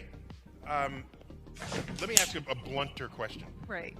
Does it even matter if that you know this if we all feel like we have free will? I want to believe that I go to school and get a good job and behave, and I want to believe all that. Well, you tell me I shouldn't believe it? That if one day I end up in prison, that was predetermined from the Big Bang? And wait, You're saying yes to that? but wait, as an addendum to He wants to fight you. Do what you're gonna do. There's nothing I can do If I kick your ass right now, That's it. that was predetermined meant to be. from the Big Bang. It was meant to be, my friend. how this got so sexy. Plus, Brian, kicking one's ass is not a literal asking someone to kick. But wait, From the hood, it means just winning a fight. Oh. but that Actually, predeterminism. Brian was born and raised in New York City. So, went to Stuyvesant High School. So he's homegrown. Oh, nice. Homegrown. But wait, that predeterminism that you were just talking about. Okay, let's say, for instance, that you do accept that, and then that leads to fatalism. Was that also predetermined? So the fact that you were given this information that, well, I'm not really in charge of my own decisions. My brain is making these decisions based upon these Whoa! transitions that happen within my mind. And so I just let that happen. And then I say, okay, because of that, I don't give a damn about anything. And I just let it all go. Was that predetermined? Yep. Well, there you But also to put it in perspective. Well, okay. God, I'm going to shoot myself tonight. But All right, so I gotta just... I missed all of what he just said, and I'm annoyed because he hasn't spoken much, and I was gonna be like, why is he here? What does he have to say? And then I ADHD'd it. So, we're gonna learn like Anita learned. We're gonna repeat a couple of bits. But that Actually, predeterminism. Brian was born and raised in New York City. So, went to Stuyvesant High School. So he's homegrown. Oh, nice. Homegrown. But wait, that Fareway. predeterminism that you were just talking about. Okay, let's say, for instance, that you do accept that, and then that leads to fatalism. Was that also predetermined? So the fact that you were given this information that, well, I'm not really in charge of my own decisions. My brain is making these decisions based upon these neurosynaptic transitions that happen within my mind. And so I just let that happen. And then I say, okay, because of that, I don't give a damn about anything. And I just let it all go. Was that predetermined? Yep. Well, Well, there you but also to put it in perspective. Well, okay. God, I'm going to shoot myself tonight. But All right, so I gotta just let the record show. Chuck put out a really awesome question right there, and it just got a one-word answer. I know. You could have at least stretched out your answer. Give a guy a break. No, happy to. So often people, when they encounter these ideas, and you must have heard this too, people say, okay, then I'm not going to do anything to sit on my couch, and what does it matter? Fatalism. Right? But you see, that's a mixing of two distinct views on one question. You see, if you think that you're making a free choice to sit on your couch, then you feel like, well, now I am going to give in to this and I'm just going to sit there. But if you do that, it was determined. So exactly what you're asking, if you choose to sit on your couch, it's not that you made a volitional choice, it was set in place. And if that's what was going to happen, that's what's going to happen. So, but then by that particular measure, all information that we receive then predetermines everything that we do. That's really what you're saying. Yes, absolutely. And moreover, but to just give this a little bit more color, I think your view, Heather's view, and Baba's Don't view. mansplain her view. Okay, I won't that. But what I heard Baba say. Now let me tell you something, Brian. Let me tell you something. I predetermined to say that. We spoke about this before. Yeah. But Baba's description, I think, really at least helps me when I think in those terms, which is it's not that free will is the intuitive one that we're talking about here. Free will really is the fact that we're able to carry out this amazing spectrum of behaviors. We can walk, we can talk, we can sing, we can come up with ideas. The fact that they had an earlier cause, maybe even back at the Big Bang, to me doesn't take anything away from creativity. Spank him. Anything away from originality. It doesn't take anything away from having a sense of authorship over your own actions, because you're the most immediate cause of those actions. They emerge through you, through your particles. Your particles in your brain are configured in such a way that when certain stimuli hit your body, you said and do certain things. The fact that it's determined, who cares? So there's different views of free will. Okay, there's not just determinism and non-determinism. There's compatibilism, Which is what that is. Yeah. And compatibilism is saying that the world, it is deterministic, but we also have free will within that because of these probabilities. And the other question, getting kind of to what you were saying, is that so then people throw their hands in the air. Okay, if there's no such thing as free will, then I can do whatever I want. I can go murder someone. It doesn't matter. It was predetermined.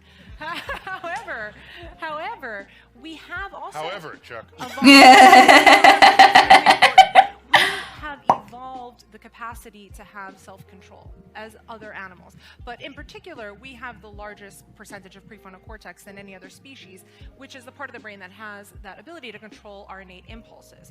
So we hold people accountable for their actions to the degree to which they have the capacity to have self-control. Therefore, children are less responsible for their crimes than adults, or people who have prefrontal lesions or severe psychiatric illness. So Because children don't have a fully developed prefrontal cortex yet. until about the age of 25. And So for guys, it's 35. yeah, it's a little bit a little bit more. Or perhaps 70.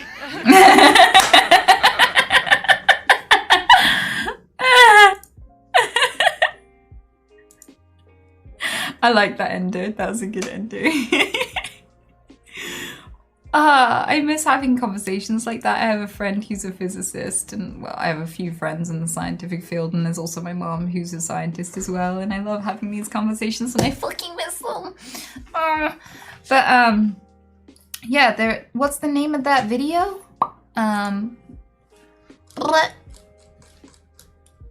Brian Greene and Neil deGrasse Tyson talk about free will.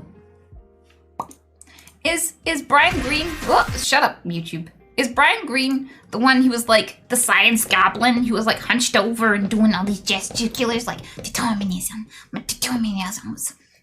yes, no. Yeah? Was it the handsy guy? He was just kind of like, meh, meh, meh.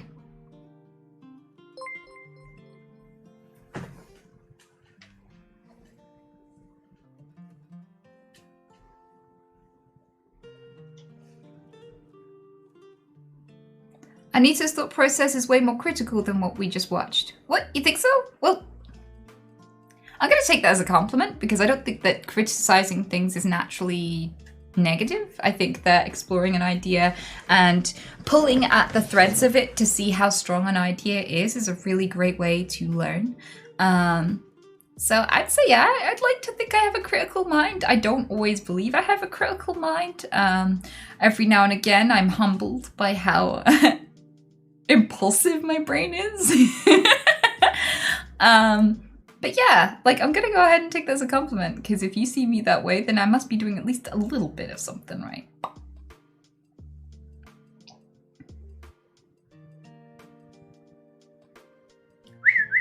As nightmarish as this topic has been, it's interesting. Well, one of the things that really poked out at me and poked me and jabbed me in the heart and the belly when I was listening to that was the visceral reaction to that sentence.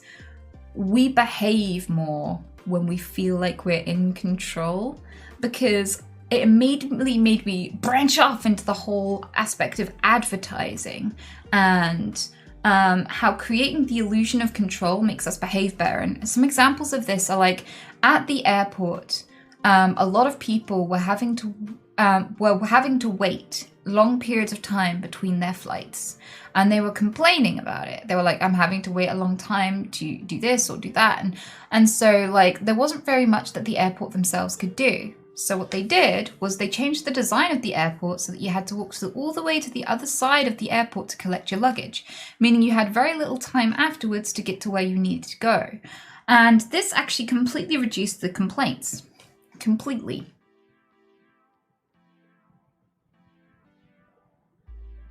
They didn't actually fix the issue. And so changing your perception of a situation can change how positively you respond to it, how much you feel in control of the situation, and how happy you are with the outcome. They had to wait just as long. They were just busy during it.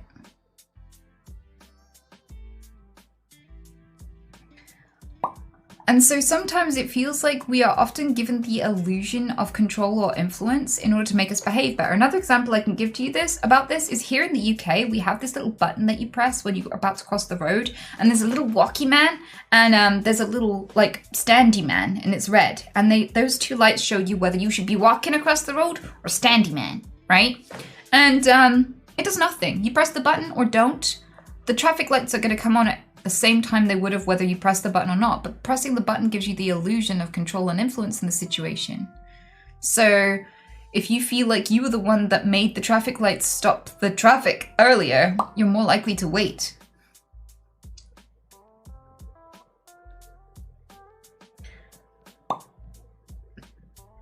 Seriously? Yeah. I noticed this when I was very, very young.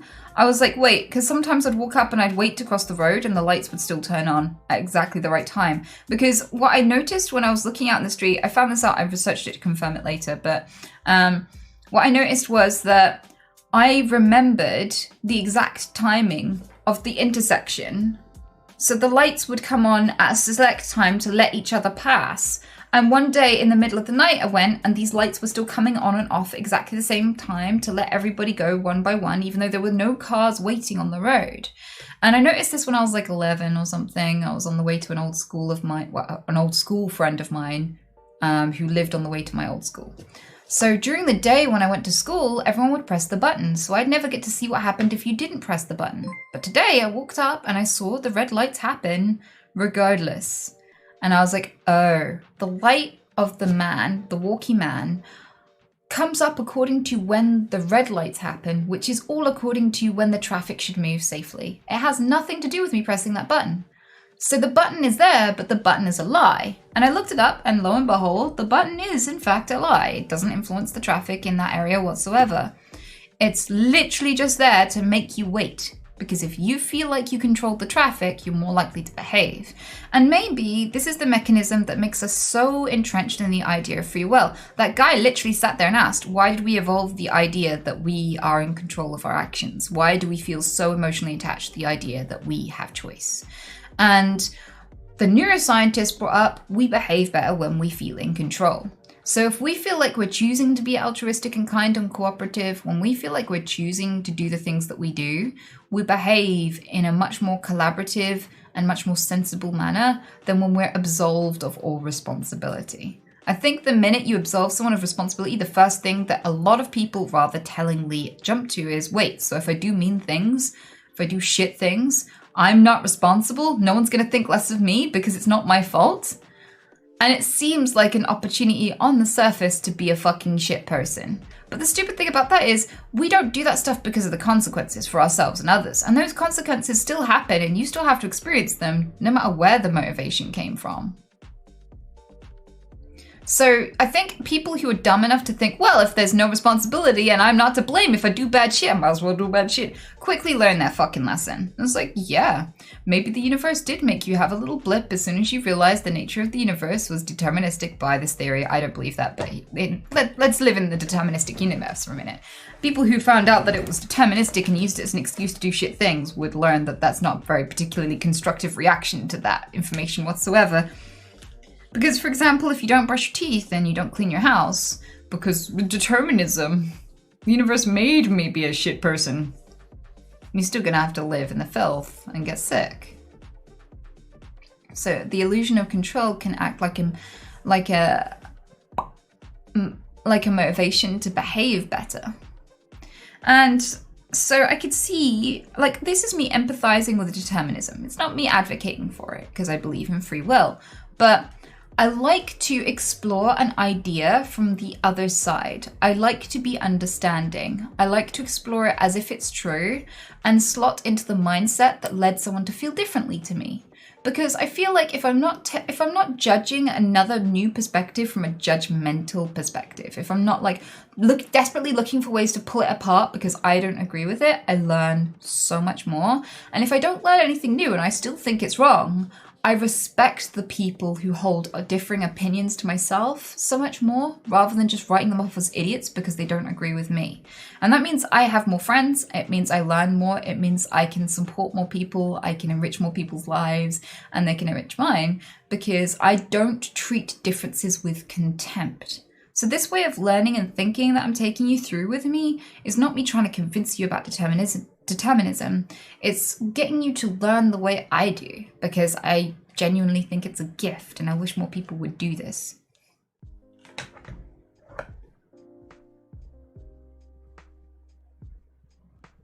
You're a centrist. I don't agree that I'm a centrist. I think some of my views are quite diametrically opposed to other people's. I can have quite extreme views and quite, low level, not particularly extreme views. It really differs depending on the subject. Really, really differs. Like everyone, I guess. I wouldn't call myself a centrist. I'd just say being able to empathize with people who feel differently to you does not mean that you are closer to their opinion. I don't feel like I'm more convinced of determinism because I can empathize with people who are deterministic, because I've fully researched and listened to the other side without bias and without a determination to prove them wrong. Like, actively listening to anyone's opinion, regardless of what it is, does not make me any closer to that opinion. That does not make me a centrist.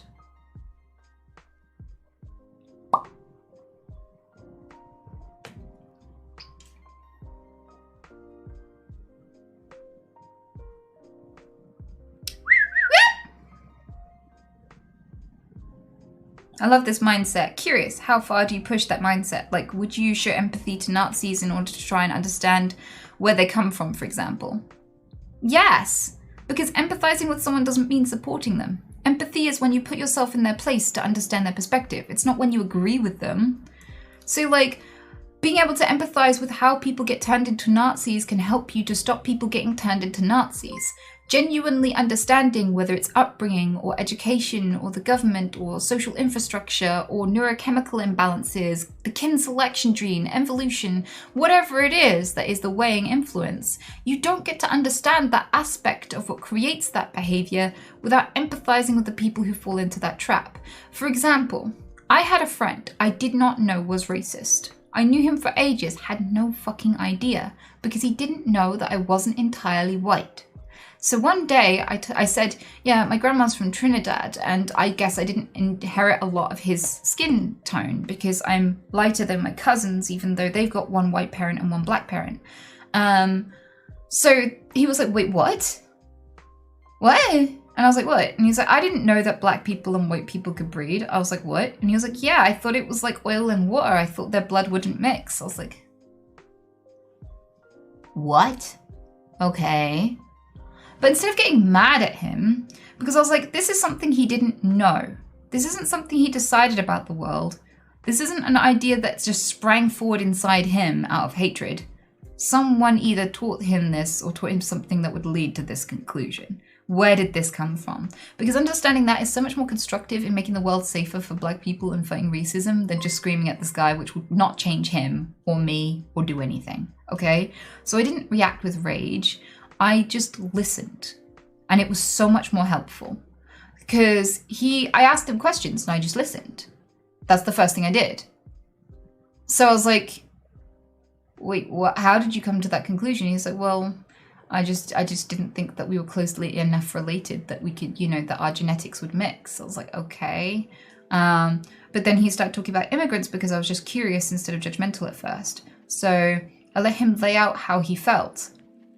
And he told me about immigrants and immigration. And he said the immigrants were coming over and stealing our jobs, that they don't even know the language, that they don't integrate, that they try to wipe out our culture with theirs and all this sort of stuff. And I was like, wow, you really believe that? And he was like, yeah. And I was like, why do you believe that? And he's like, the evidence is everywhere. And I was like, yeah, but can you give me any of that evidence? Because I've never heard this before. How could I live in a completely different world where it seems like the complete opposite is true?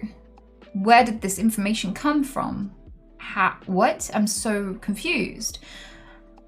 And he said, well, the government will tell you otherwise. You've just been deceived. And I was like, but who told you? And he'll quote government officials. He'll quote like UKIP MPs and the BNP. And I'm like, well, what? Do you think that those people have a vested interest in getting your vote? And he's like, yeah. And he went, do you think that if you believe these things about immigrants, it helps them to get you to vote for them? And he was like, that's a good point. And that's all he said. Because I asked the question. I didn't tell him off. I just asked him. Because he might have come out with an answer that stopped me believing that. So I was like, in case you've already considered this, what's your answer? Like, do you think that they might have a vested interest to be dishonest with you? And I was like, similarly, do you think the government has a vested interest in being dishonest with you about studies and about policies? And he's like, yes. And I was like, so, okay, let's start with immigrants. So asylum seekers aren't actually allowed to work in this country. So how are they stealing the jobs if they're not allowed to work? They have to claim benefits because we won't let them work. That's not their choice. Do you think it's fair to hold them accountable for that? And he's like, I didn't know that. And I was like, yeah, I can show you. You don't have to believe me. I could see why you might not believe me, but here you go. The policy is that asylum seekers are not allowed to work in this country. So we force them on to be on benefits. But you'd be mad at them if they got a job, wouldn't you? Because you'd say they were stealing it from us. But then you're going to be mad at them for not having a job and taking benefits. So what would a asylum seeker have to do for you to not be mad at them? What would you prefer them to do? And he's like, go back to their own country. And I was like, yeah, but they're going to die in their own country. That's why they're here. They're being persecuted. And he's like, I don't care. We should take care of ourselves first. And I was like, well, what would happen if our whole country was on fire and somebody decided that because you, I don't know, have black eyebrows, that you're a sinner and that you have to burn too? Would you try to escape the country? And he was like, well, yeah. And I was like, well, that's what they're doing. So if you do it yourself, why are you mad at them for doing it? And what would you expect them to just let themselves die if they could do anything else? And he was like, I guess that's a fair observation. So I was asking him questions and showing him proof by asking him questions. Like, what, given this piece of information, what do you expect to do? And I wasn't getting mad at him. I was just curious about what infrastructure there was for these viewpoints. I was like, okay, but why? But how? But I might be mistaken. I can be wrong, but surely. But what? How? And by the end of it, he'd stopped being racist just because I asked him questions. Because I asked him to question the behavior, and because I was curious and questioned him too. And I questioned him not because I wanted to lead him out of racism, but because I wanted to understand racism. I was like, what is the logic and reasoning behind persecuting these people for behavior you wouldn't persecute if you were doing it yourself? What is the reasoning behind believing this when you could have Googled for 5 seconds and understood what the legislature is? Like, he said they're all on benefits, and I was like, most of the people on benefits are from the UK. People who come from other countries have a better work ethic. We actually have a terrible work ethic here. So, like, we literally won't take jobs we don't enjoy, which is not the same on other countries. So a lot of the awful jobs that we won't do but need done, like cleaners and stuff, get done by people who are willing to suffer more for their pay, which means we're reliant on these people to come over and do it. And that's the real reason. I was like, do you want to do that job? And he was like, no. I was like, but we need that job to be fulfilled. These sorts of questions, like, this is my overall thing. Like, as I understood his argument, I wanted to understand it more and more. And in trying to get him to understand himself more and more, he discovered with me the holes in his reasoning. And he stopped being racist. And finally, by empathizing with him and not being mad at him, I found out where he got this idea from. And it was his dad. And then when I found out, every single racist that I've ever discovered in my friend group had a racist dad. I'm sure mothers can be as well. I'm sure it's a parental thing. So I'm not blaming men for racism or anything like that. But like, I was like, so you just took at face value what somebody, an authority figure in your house said to you. And that's why you hate these people. And every single one of them just fixed it.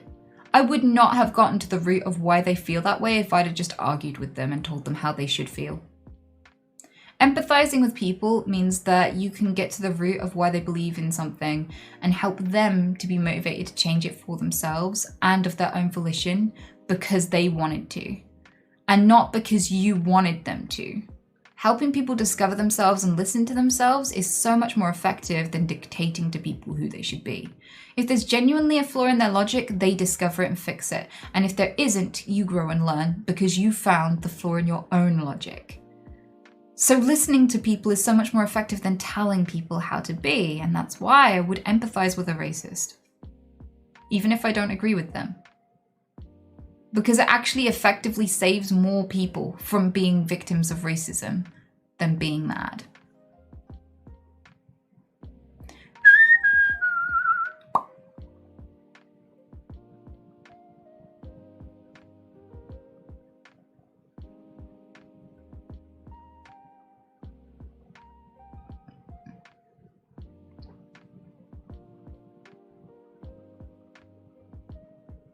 But people are just science to me. I see people as a method of discovery. Friendship is just a method of discovery to me. It's a science. It's a way to discover myself because they listen to me and I listen to me. And I discover stuff when I end up having to talk about me. I discover things about them when they talk. And I discover things that led them to becoming them when they talk. I discover social skills. And I discover beautiful moments that I see through a lens, their lens, and their perspective in that moment because they're there. So my universe is the universe I see when I look out at the world. That is my lens. That is my unique universe. No one will ever experience the universe I'm in. Ever. It's only me. It's mine. The colors I see, the taste that I taste, everything is unique to me. You have different taste receptors. You have a different level of vision. You have different opinions. You find different details about what you perceive relevant and memorable. Your memories and your experiences of the same event will be different. I get to see a whole new universe when I look through somebody else's eyes, so everyone is a method of discovery. Asking questions is so much more rewarding. Asking questions to get to know people rather than to change people is such a learning curve. Empathizing with people doesn't just change them, it changes you too. And I think that sometimes growth is uncomfortable. So asking people questions instead of dictating them how they should live is about not assuming I'm always right. Is about knowing I can learn from people I disagree with. Is about knowing that my emotional attachment to my arguments is usually a sign that it's a wrong argument. If I'm getting mad because someone feels differently, it's probably a sign that I'm feeling defensive. And if I genuinely think something's true, I don't feel threatened when it's put under question. So genuinely, ask questions to know someone, to discover.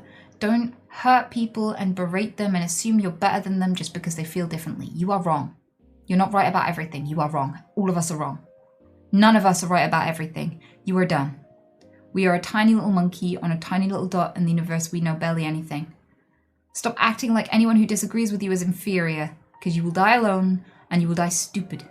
And you don't have to be as stupid. We're gonna die stupid anyway, but you don't have to be that stupid.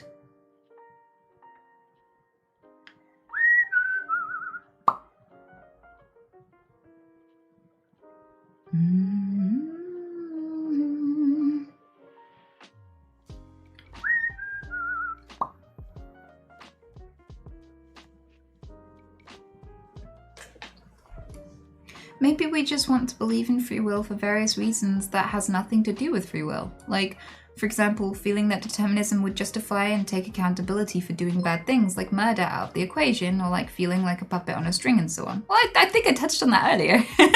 I think I mentioned exactly that. So I can understand why people feel deterministic sometimes.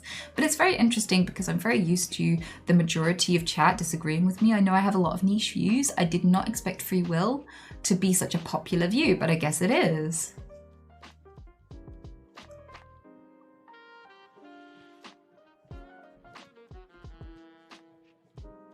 Blah.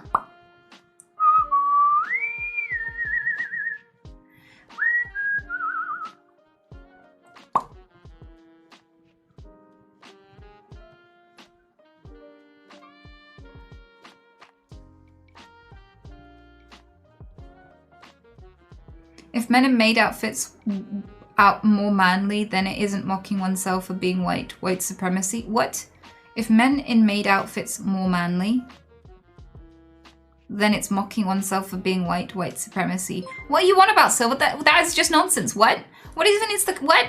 Does anyone else know what he's trying to ask there?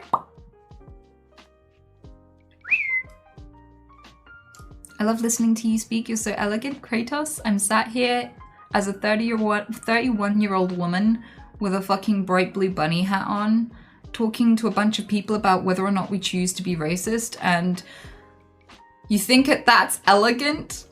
I'll take it, but I think your bar is a little low. It feels like a very small victory.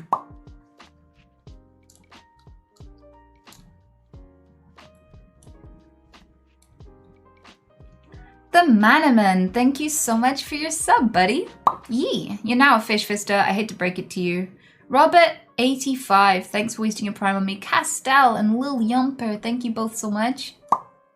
I don't know if you wanted to talk about physics with me, but I feel like reviewing information and rejumbling everything that I've just consumed helps me to retain it. The best way you can learn information is by teaching someone else what you've just learned, because you reshuffle all of the files to fit in your filing system so much better in your brain. So you retain stuff that you explain to others so much more than the stuff that you just read. I find that if I sit there and read a book, it goes. If I sit there and watch a video, it goes. I've watched so many Netflix series, I'll watch them again tomorrow, have no idea what's about to happen because I can't remember shit. But I will remember and be able to talk about things I learned about years ago if I ever have to explain them to someone else. So if you learned something today, pass it on to somebody else. Share the wealth because it will help you to retain it and grow and learn and be five-head. And also it's just a nice thing to do. If men in maid outfits are more manly, then isn't mocking oneself for being white supremacy? I still don't understand that question. I don't know how the two correlate or overlap whatsoever.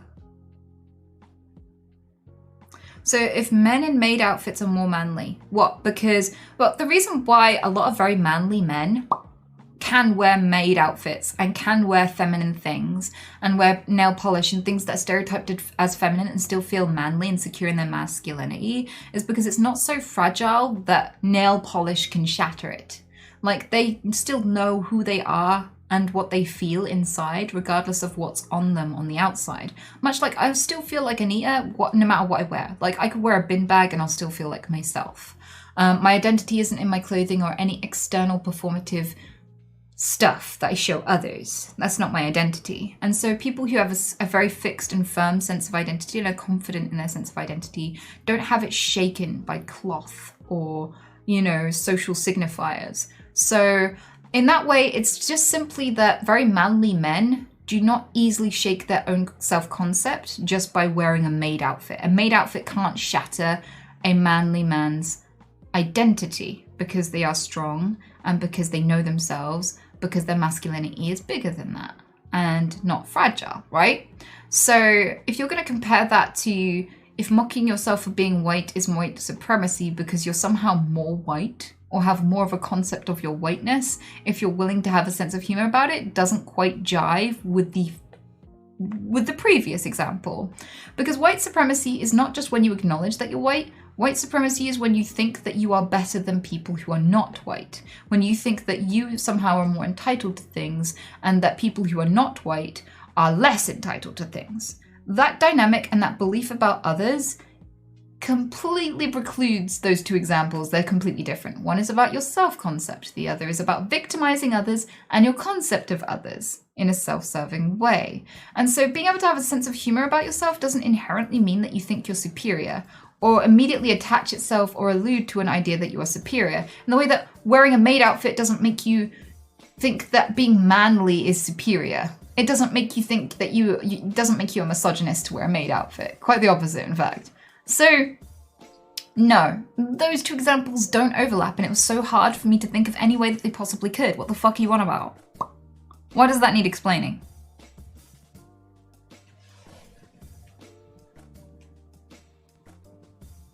Is it made her outfit hot? Can be.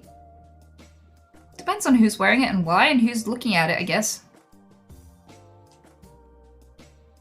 I love how you turned that into something even though his question made no sense. Well, I felt like my mods really wanted me to answer it because they actually took it out of chat and helped me to understand what they were actually asking. So I was like, fine, I'll bite.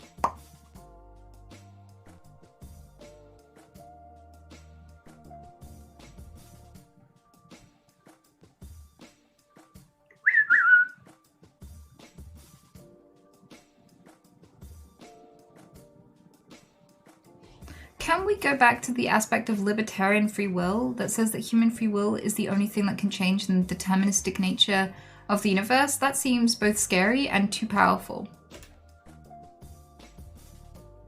Well, it's weird because yes, it is a lot of responsibility to be able to change the nature of the universe at a whim. Like even how many sugars I have in my coffee or like all of that stuff can have an onset of random events that are quite huge in their ripple in the universe and in time, even though they might seem like rather innocuous decisions that I'm not even aware that I'm making and won't remember ever making. Crossing the street at a certain time, being in a relationship with a certain person, eating certain foods, all of these things will have ripples that change reality, that change how things go on our planet, and perhaps even change how things go on other planets down the line.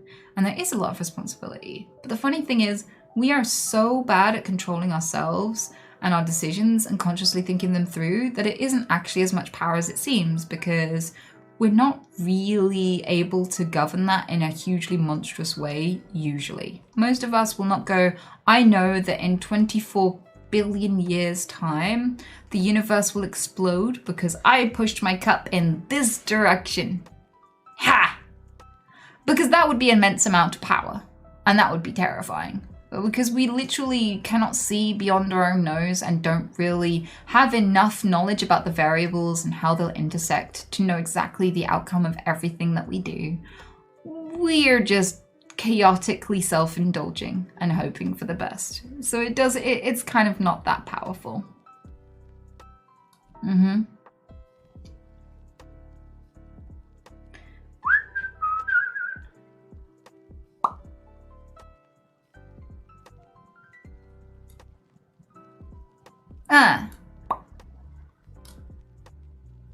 Hey, John Zerka, how's it going?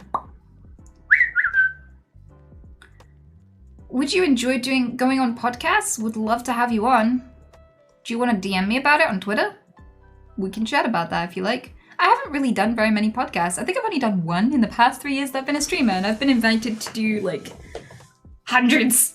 Like every day there's some guy who's like, hi, I run a podcast. It has 100 viewers on this niche website you've never heard of. Here's the link. I think it would really benefit you and be great for exposure if you would come on my podcast. Yeah. So if you wouldn't be able to spare like 5 hours to hang out with me next Wednesday, by that I mean tomorrow, that would be great. You're welcome for this wonderful opportunity. So yeah, I usually don't end up on podcasts, but that doesn't mean I'm opposed to it at all. I like dick. I definitely would consider it. But I think I've been waiting for the right person to ask. My snapping my fingers today equates in half the universe dying in 60 years. Fuck, man. You better not do that.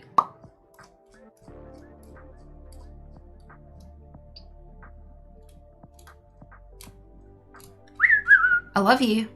An Anita podcast would be awesome. Consider maybe doing that from time to time, even if you don't want to stream anymore. There are people that I want to talk to. I want to talk to anti-vaxxers. I want to talk to incels. I want to talk to people who believe in Reiki healing and stuff like that. Not because I have any contempt for those ideas, but because they're so far from my concept of reality that I'm just curious what leads a person there. And I'm curious about all the stats and information that, you know, makes people believe that this is true and real and something to take into account. And I want to talk to doctors about how they handled COVID. And I want to hear like all of those crazy stories about, you know, dozens of people lying on the ground waiting for treatment for like 5 or 6 hours dying of respiratory failure whilst they desperately scramble for beds and things like this, because these stories don't really get heard by people like us. We game, we self-indulge, we watch other people game, and we don't really learn anything that changes us and makes us better people and makes us question our own beliefs or makes us understand and empathize with people who feel differently. And I love that, and I miss that, and I crave human interaction like you have no fucking idea. I think part of the problem though for me is that I'm tired of repeating myself, and because I have a condition, I have a couple of conditions, very obvious things about me. People ask me the same questions over and over, so I get led into the same conversations over and over, and I'm bored. And like I get taxi drivers who listen to me tick and then they ask about my condition and it's the same few questions, and I make them laugh, and I enjoy making people laugh and, you know, joking about it and explaining it in a fun way and teaching them something new and then leaving them with a bit of extra knowledge and a reason to smile, and I like that, but I'm bored. And I think a podcast would be fun because I'd get to interact with unique people who have something new to engage with. Ah.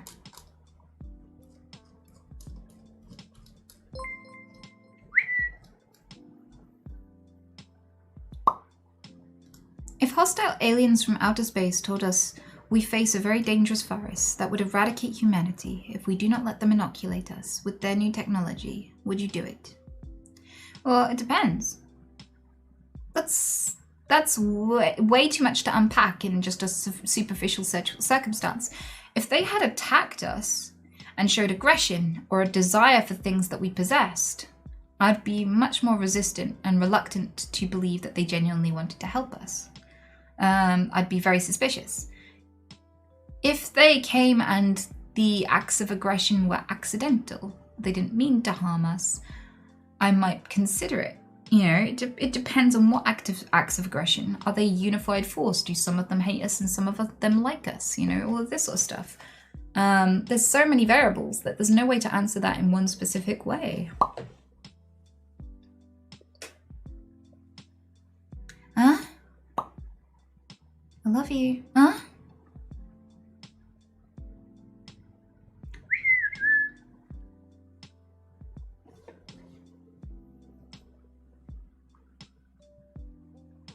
Do you think we have purpose in life? Is our purpose just to be a cog in the machine? Well, Prog Metalhead, thank you. And Bluescat, I just saw the 10 gifted subs. Thank you so much. What I will say is that even if determinism was real, that doesn't necessarily mean we have a select purpose.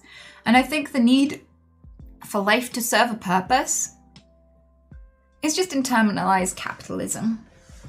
Things don't have to have a value monetarily. They don't have to have a specific outcome or an aim to be valuable. The random onset of chaos could still happen whether or not it has a set outcome at the end, or none. And I think it doesn't matter, because if there is some outcome to all of this, we're never going to see it. Our generation is never going to see it. Why do we even care? Like, the end of the universe is not tomorrow or within our lifetimes. So we're never going to see the final result of everything we ever did here. None of us. We'll never know where it leads. All we can be is a tiny little drop of it. And honestly, the fact that we are conscious and can feel and experience anything, the fact that we can smile and enjoy anything, is us being the universe enjoying itself. We're little bits of stardust, being conscious for a little bit and loving it. And that's just cool enough for me. So I don't think it has to have some sort of outcome at the end to be worthwhile or amazing or rare or beautiful. And I think the most important thing we know of in the universe is enjoyment. Genuinely. Because there are asteroids made of gold and diamonds, but consciousness is rare. Really fucking rare. We're the only conscious beings we know of in the universe thus far, and we've started looking quite far and deep into the universe now. But there's so much of the shit that would kill each other over. Like diamonds, which are just essentially carbon shit. So, I crave dick.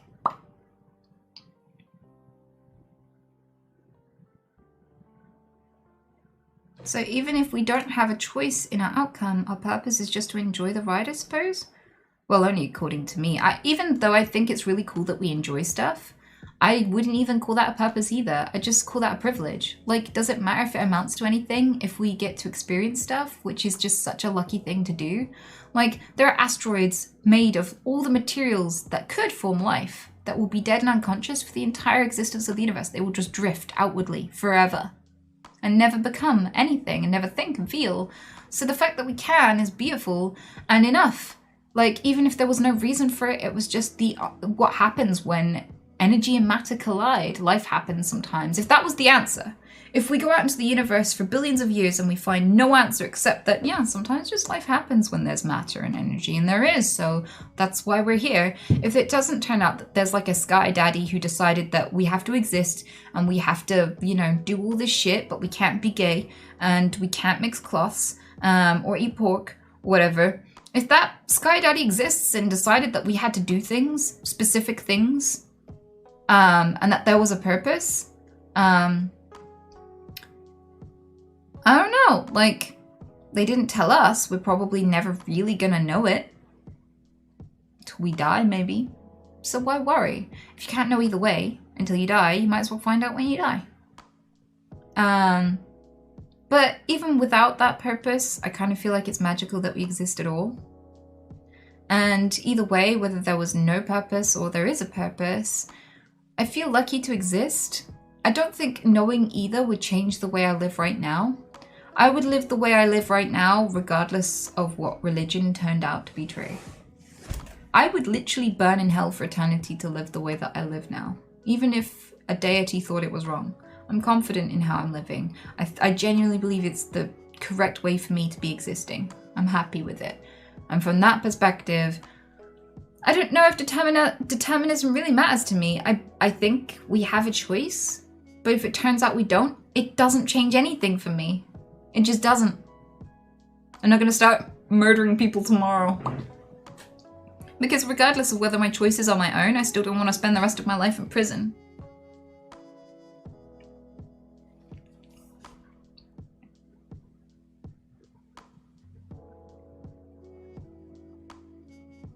Because my choices may not be real, but the consequences of my choices are. Like, regardless of whether, like, the Big Bang and everything that ensued made me put my hand in a fire, or I just decided to put my hand in the fire, it still fucking burns! And that has way more to do with what I decide to do than where my decisions come from. So, like, I don't know why people immediately jump to this idea that accountability goes out the window, because no, it doesn't. You get the onset of your behavior. You pay the consequences and the price regardless.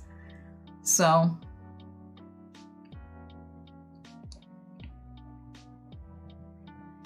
And also, because I think life is precious, I wouldn't just randomly take it away from somebody, regardless of whether I felt responsible or accountable or whether I could blame the universe or not. Even if I could blame the universe for stabbing someone in the eye, I wouldn't stab someone in the eye. It's not the only barrier between me and awful actions.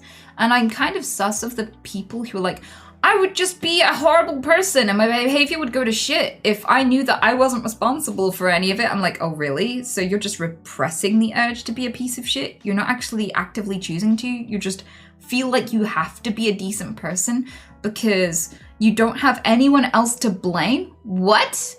It's such a red flag.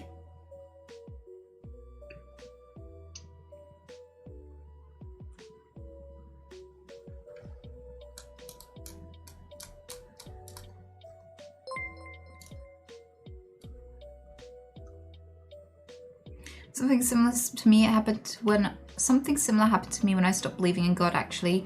I became more moral because I wasn't living my life based on ancient texts. I feel like my morals come from how I perceive the effects of my actions on others, rather than whether or not anyone will approve of those actions. Anytime that things occur to, like, sometimes my actions are defined by other people's opinions. For example, there are some things that have happened to me in my life. I don't think anyone would believe me because I've seen other people who've come forward be doubted and horrifically blamed and vilified. So I've kept it to myself, meaning that the people who did those things have gotten away with it. I knew that they'd still get away with it if I came forward. I'd just receive more hate and more things to deal with on top of the fact that it happened to me. So sometimes my behavior is defined by other people's opinions in a way that I would behave differently if those opinions didn't directly impact my life and my safety. But most of the time, I feel like my actions are based on a concept.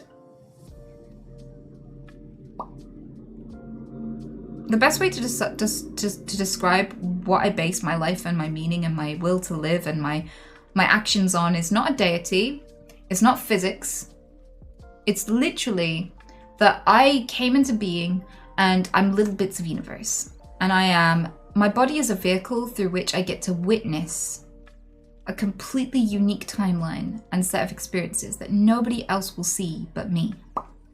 And I feel honored.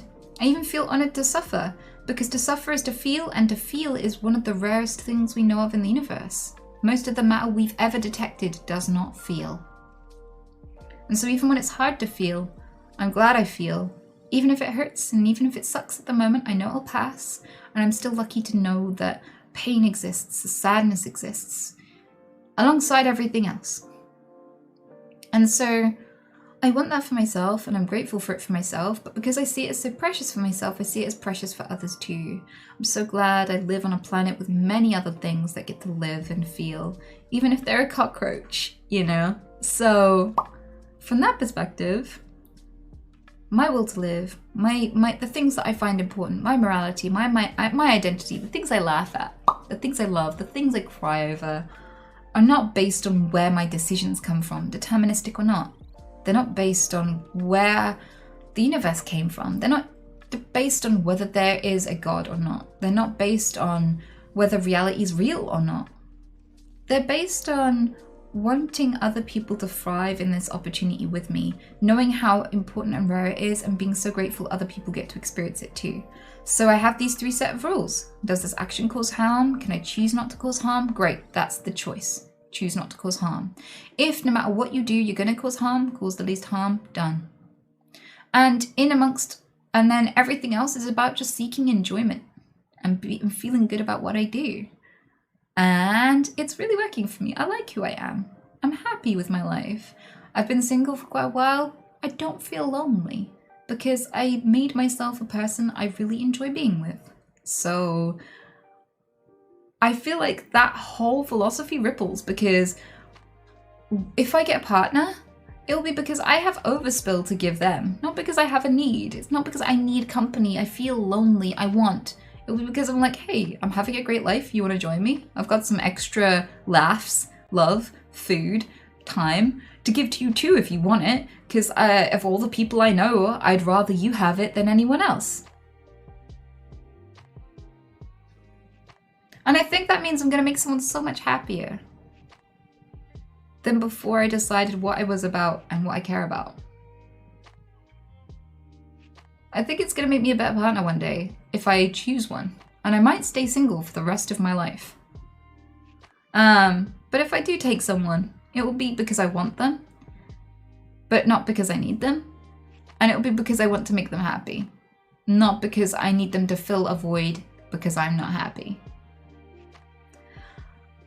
And I think that it will make me better at loving life and making a difference, because I'm motivated by seeing things change for the better rather than the positive reinforcement I receive for improving things. So people's opinions can't motivate or demotivate me to do stuff that matters to me. My sense of purpose is not shaken. And that's important, because it means I'll get a sense of reward out of things regardless of my standing in society, which will fluctuate. I'm sure I'll get cancelled for something else at some point. It's not reliant on whether or not people see it, because at some point I will be alone again. Maybe I'll make more friends again, but the amount of people in my life will fluctuate. So I see a nice long linear line of satisfaction, happiness, and motivation, even when things are hard. And it gives me faith in myself that I can continue even when it's a struggle. So I feel like this philosophy being completely external to all of the theological stuff we talked about, gives me such a great and solid foundation. It makes me hopeful, excited about life. It even makes me excited to face the next challenge. I know there are going to be shit days. I know that the happiness in life is not something that's just done and dusted. It's a battle. You fight for it every day and you don't always win. And I'm not even scared. I'm not scared to lose it all tomorrow. Because I started where it was important and I built what was important to me. I built me. I think that's what self-love looks like. It doesn't look like looking in the mirror and loving what you see, even though that's important too. I don't think it's... I think the difference between vanity and self-love is a foundation, and it is beautiful, and it benefits everyone around you, including yourself. And it's important. Whereas narcissism and self-obsession and vanity is usually a symptom of insecurity and a dislike of the deeper sense of self. So, yeah. That's my meaning. That's the things I draw from life. And they have nothing to do with whether it's deterministic or choice. Libertarian or not, libertarian or deterministic, doesn't matter. Those two options are just a curiosity to me. They are genuinely not the meaning in my life, and they would change nothing about my actions either way.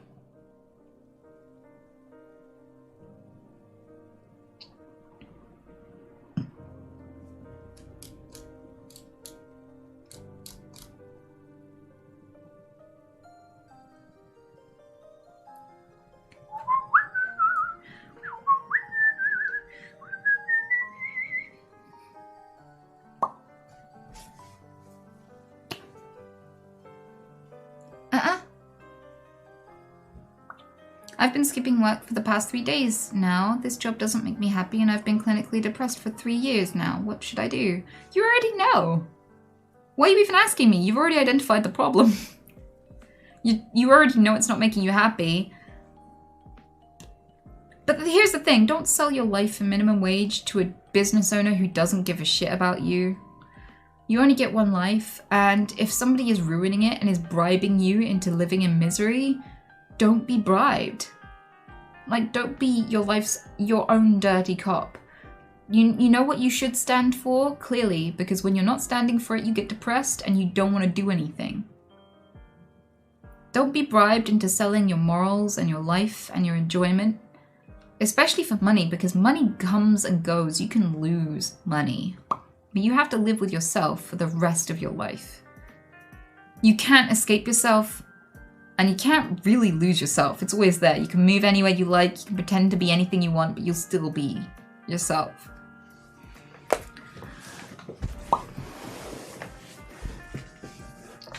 And people disguise fear as pragmatism, and they say, no, I can't get my ideal job. I have to sell my life. I have to sell my happiness. I have to be miserable for money because I don't have any other option.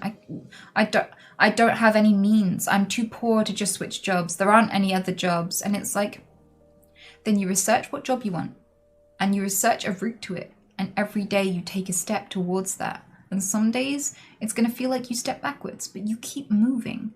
Because when I was younger, I couldn't get employed. I could not get a job. And I was heavily in debt and I couldn't take out a loan to start a business, but I wanted to start a business because I knew that if I worked on my own terms, then I could work. And if I could work, I could get independence. And if I could get independence, I could live alone and I could live independently and I could support my mother and I could, make a bigger difference and get more satisfaction out of life. And I was living off £5,000 a year in government assigned benefit money. £5,000 a year. And it was hard.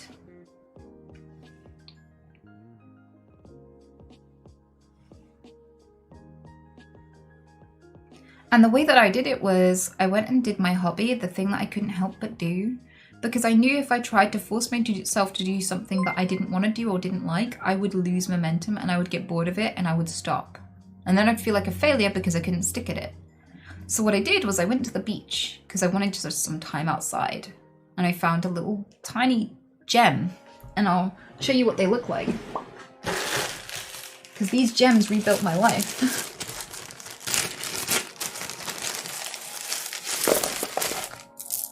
it looked like this.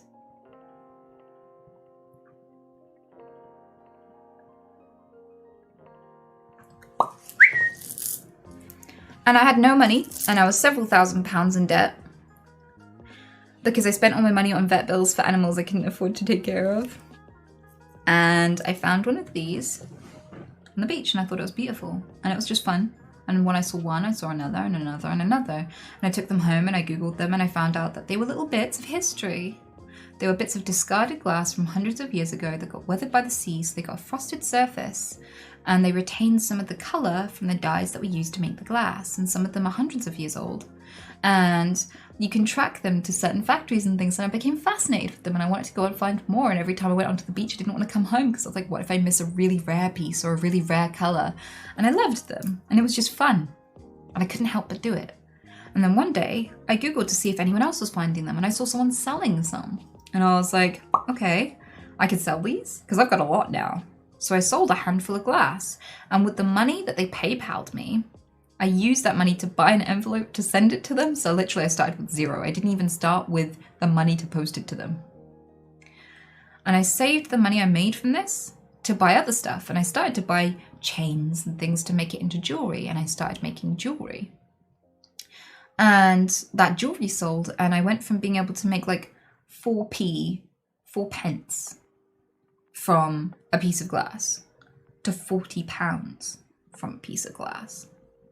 And from there I kept saving, and I bulk bought some rare crafts materials that I struggled to find on my uni course when I was trying to build sets and things like this for my animation. And I knew it was rare, I knew it was hard to get, I knew people would be interested in it, I knew how to find my audience, and they bought it. And I became self-sufficient. And I went from £5,000 a year to about £1,700 a month. And I started to be self-sufficient, and I built a life from zero, no loans, nothing. Do you know how many years it took me? It took me about 4 or 5 years to go from finding my first piece of sea glass to managing a business, having 2 offices. I would walk to my office in my pajamas. I would sit in my office all day watching Netflix, playing computer games, waiting for orders to come in, packaging them, putting them in boxes, taking pictures of stock and that sort of thing. And I was just chilling, living my best life. I loved it. I genuinely loved it. And because it was all on my own grounds and on my own terms, I wasn't swearing at anyone and getting fired. I wasn't eating tin cans at people in a Tesco like I was afraid of. I wasn't getting, I wasn't getting in trouble for spanking anybody or anything like that. I couldn't disappoint anyone or let anyone down. I was working for me. I had total freedom. I ran 2 charities, 3 charities, and I was volunteering for a 4th and a 5th. And I broke records with how much I helped those charities. I found a level of capability that I never knew I had because I started my own business, and it built confidence too. It didn't just build money and independence, it built confidence. That whole story tells me that I, as someone who was carer, who was tired, who was depressed, who had anxiety, who didn't know what my future was going to be, who, turned a hobby into a business because nobody would employ me. If I could find a way to MacGyver a better life out of fuck all, out of discarded trash on the beach, because that's literally what this is, it's just old trash, then you can do it too. Don't sell your life to someone who doesn't give a fuck about you. Don't betray yourself until you're 50 and then look back and wish you did something different. Try, for fuck's sake, because it doesn't matter what the odds are, there's a way. Go.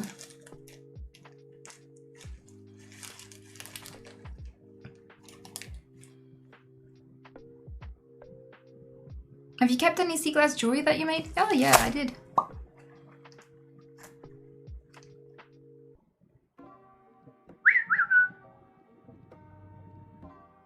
And I will say, if you try to live your dream and fail, that is so much better than never trying and failing. Because the only chance you'll ever have to live a happy life is if you also risk failure. And if you fail once, it doesn't mean you have to fail for the rest of your life. That's not permanent. You can keep trying. You can try new things. But if you never try at all, you just skip straight to the failure. You miss all the shots you don't take, and you will definitely, that is a shortcut to ending up 50 and wondering what you did with your life and still not knowing what you want to do with your life when most of it's already behind you. So try. And if you don't know what you want to try, Try new things without ever thinking you're going to make a business out of it, without you ever thinking about what you're going to get out of it. Try new things. Take up martial arts classes, or go climbing, or go traveling. Go do something new. Go meet new people and have fun and listen to them and their experiences. Because there you will accidentally find something you love and can't help but do. And then you can find a way to get paid for it, and you can love your life and make money, and everything will get easier when you wake up with motivation, and you definitely, the first thing you want to do is your job. Because that's what I do. The first thing I want to do every day is my job. I love it. I love meeting you guys. I love talking. I love learning from you guys. You teach me so much. I feel rewarded. I got to raise money for charities I care about. I get to feel a sense of fulfillment. I love my job.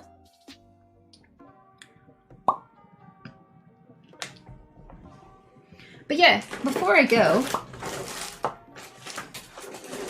I was shit at making, so I got some garden wire to practice and try out wire wrap. So I got just a pink quartz stone that I found on the beach and I gave it a go. I got an old, I think this chain was 12p. It's not a precious metal or anything. And I wrapped the wire to make this. This was my first attempt. And it was really hard because I made it with really unbendy wire. I was like, okay, that looks acceptable-ish. I think I could do this. I think the next one will look better. And I kept trying. And so I kept that as a memento, just as a practice run. I'd never sell it to anyone just because I thought this isn't good enough, but it was a try, and now I know the basic technique. I can try it with softer metals and do it better. And I did do it better. And the silver's all tarnished, so it's not gonna look like it's real silver, but it is real silver. So I made things like this with a gradient from white to teal. And that's a bracelet.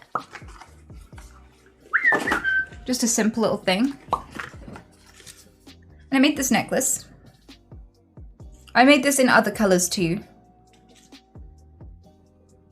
I made this in green. I liked the green one best. And I'd made it in seafoam and I made it in blue. That was sold instantly, the blue version of this, because blue sea glass is rare.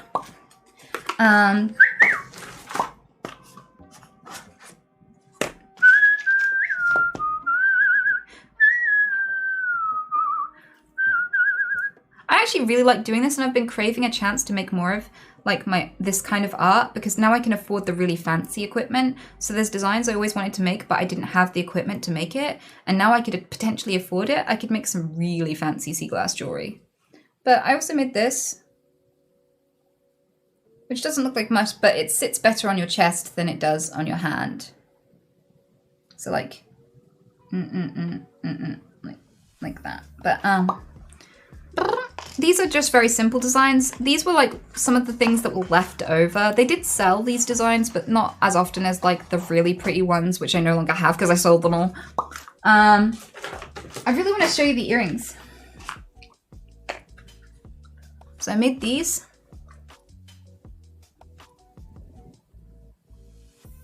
I don't have pierced ears, otherwise I'd totally wear these myself.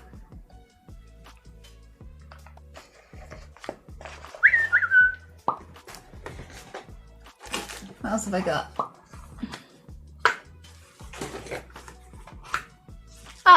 And this one's my favorite design that I still have.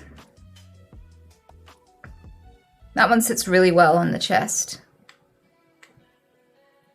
But yeah, all of the metal has gone dark because it's tarnished and oxidized, but it's meant to be really shiny silver, and I could touch it up if I wanted to, if I actually wanted to get around to it.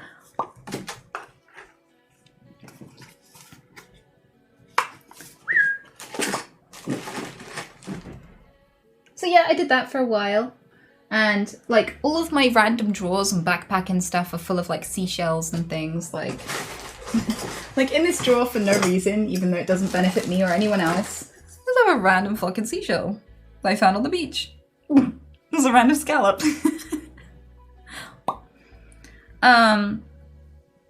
Yeah, I like to create stuff and draw, but I don't really draw enough. I'm getting rusty and I know it. I was doodling with my pens, just with my felt tips while I wrote my list. I'm just gonna check that my list doesn't say anything.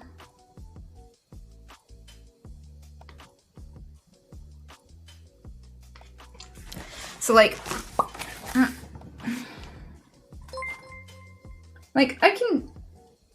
I didn't get to make any mistakes with that. Like, it was just, that was like 2 minutes of drawing with a couple of felt tips where I had to just live with any mistakes I made.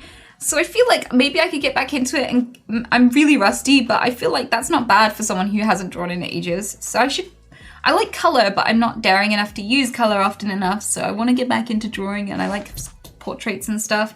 So I am creative, I just don't do anything with it at the moment because I'm busy.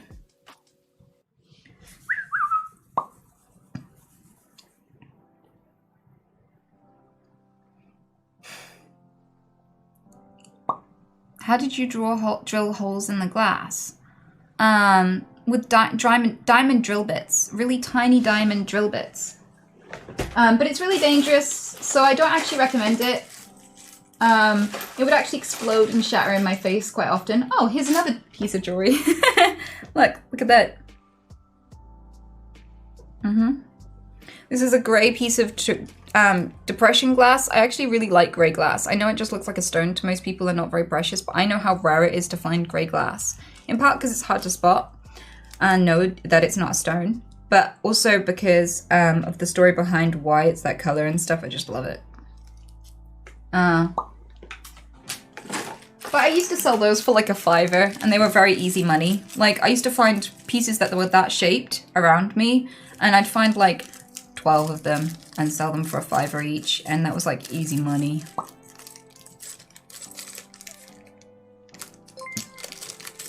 Do you have any black pirate glass? Oh yeah, I have loads. Loads of black pirate glass. See? And the thing is, if I had a torch, I think I do have a torch.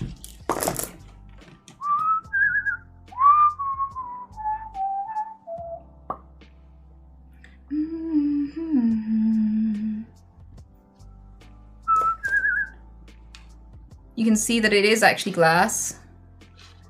And I have black glass that's blue when you shine a light through it, and purple and brown, but most of it's dark green. And this will be like 400 or 500 years old, at least.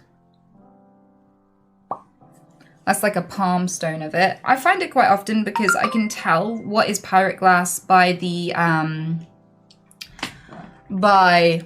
texture on the surface. So I can even find it in the dark. Like, I can go walking on the beach at night and spot a piece of black sea glass, even though there are black stones on the beach. I've been doing this for so long.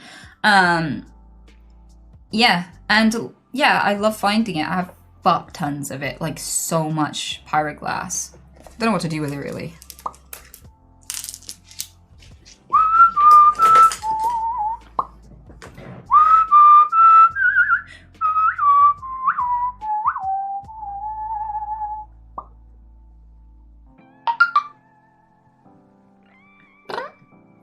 Would you still sell some raw sea glass or slide some to us at TwitchCon? I'll have to bring a bag. But yeah, I don't really see the point in running a whole shop and selling sea glass right now because it doesn't make very much profit, so, and it's a lot of hard work. Could you stop? Okay, my phone was like, you touched me. Fuck. Ah! It didn't update, so it doesn't know that I don't want literally any notifications. That's what my phone would sound like if I left notifications on. Shut up.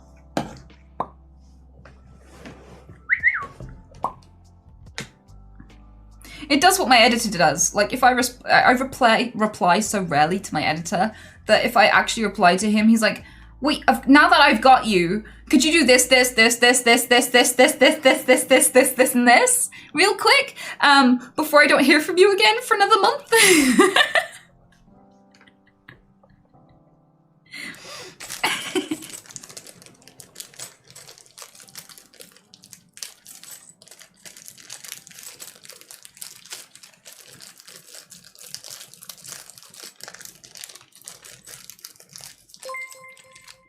But yeah, these are diamond drill bits. They're really, really tiny. Teeny tiny. And yeah, it takes a special process to drill through the glass. And it's dangerous and challenging. So you have to be very focused. Or you die.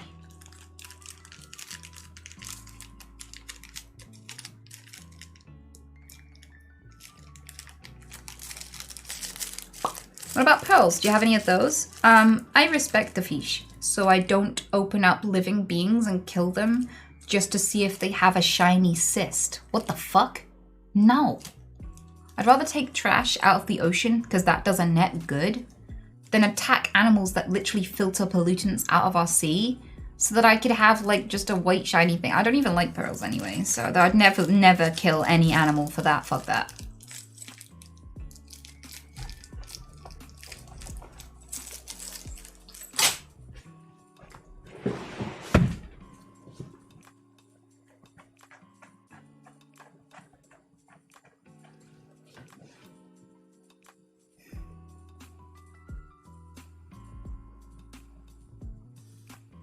So yeah, that's my story. There's some other bits of me you may not have known. And I should go, because I got lots of plans for this evening. I'm going to be busy. And I'm kind of looking forward to it. Kind of. But yeah, I gotta go. It's been fun though. Thank you for hanging with me. Oscar hugs. Thanks, Cree, you absolute sweetheart. And Ant-Man and Guru. Oh my god, thank you both so much. Guru, 5,000 bits! Thank you. Yeah, I enjoyed my stay too. Thanks for talking about determinism with me. This was inevitable.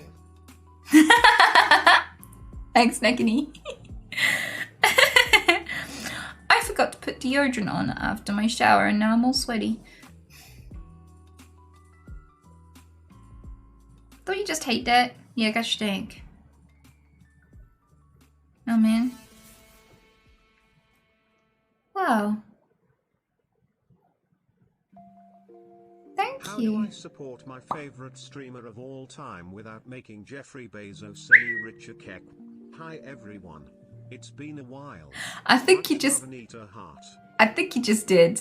I think that's how you do that. Thank you very much. Very much appreciated, Wadafax.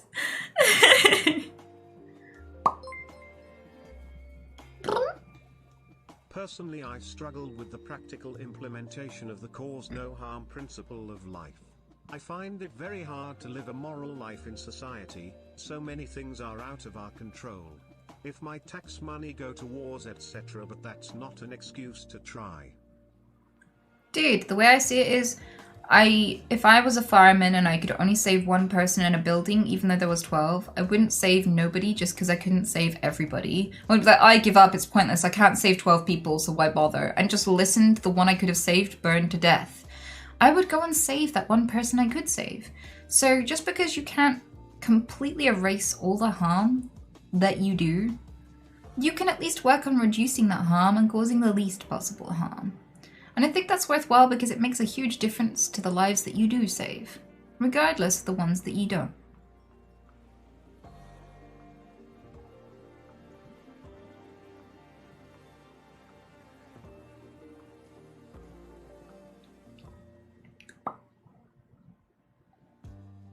Thanks for hanging out with me. And thank you, Blues Cat, for having a big enough heart to try. Because that's awesome in itself. And I will see you tomorrow. Be good.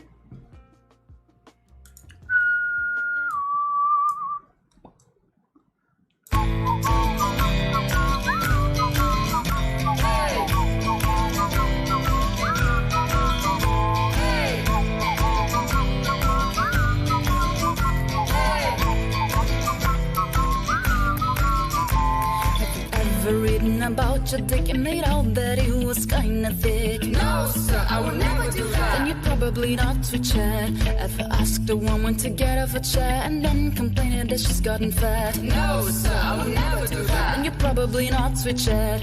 Have you ever donated $50 just to call a streamer a twat? Hey, sir, I think I've done that. Welcome to Twitch Chat. The wholesome place where you can stay, but we have more, so you gotta behave. Jack can be very nice and chill as long as you don't follow you through. So take it easy, remember that you can always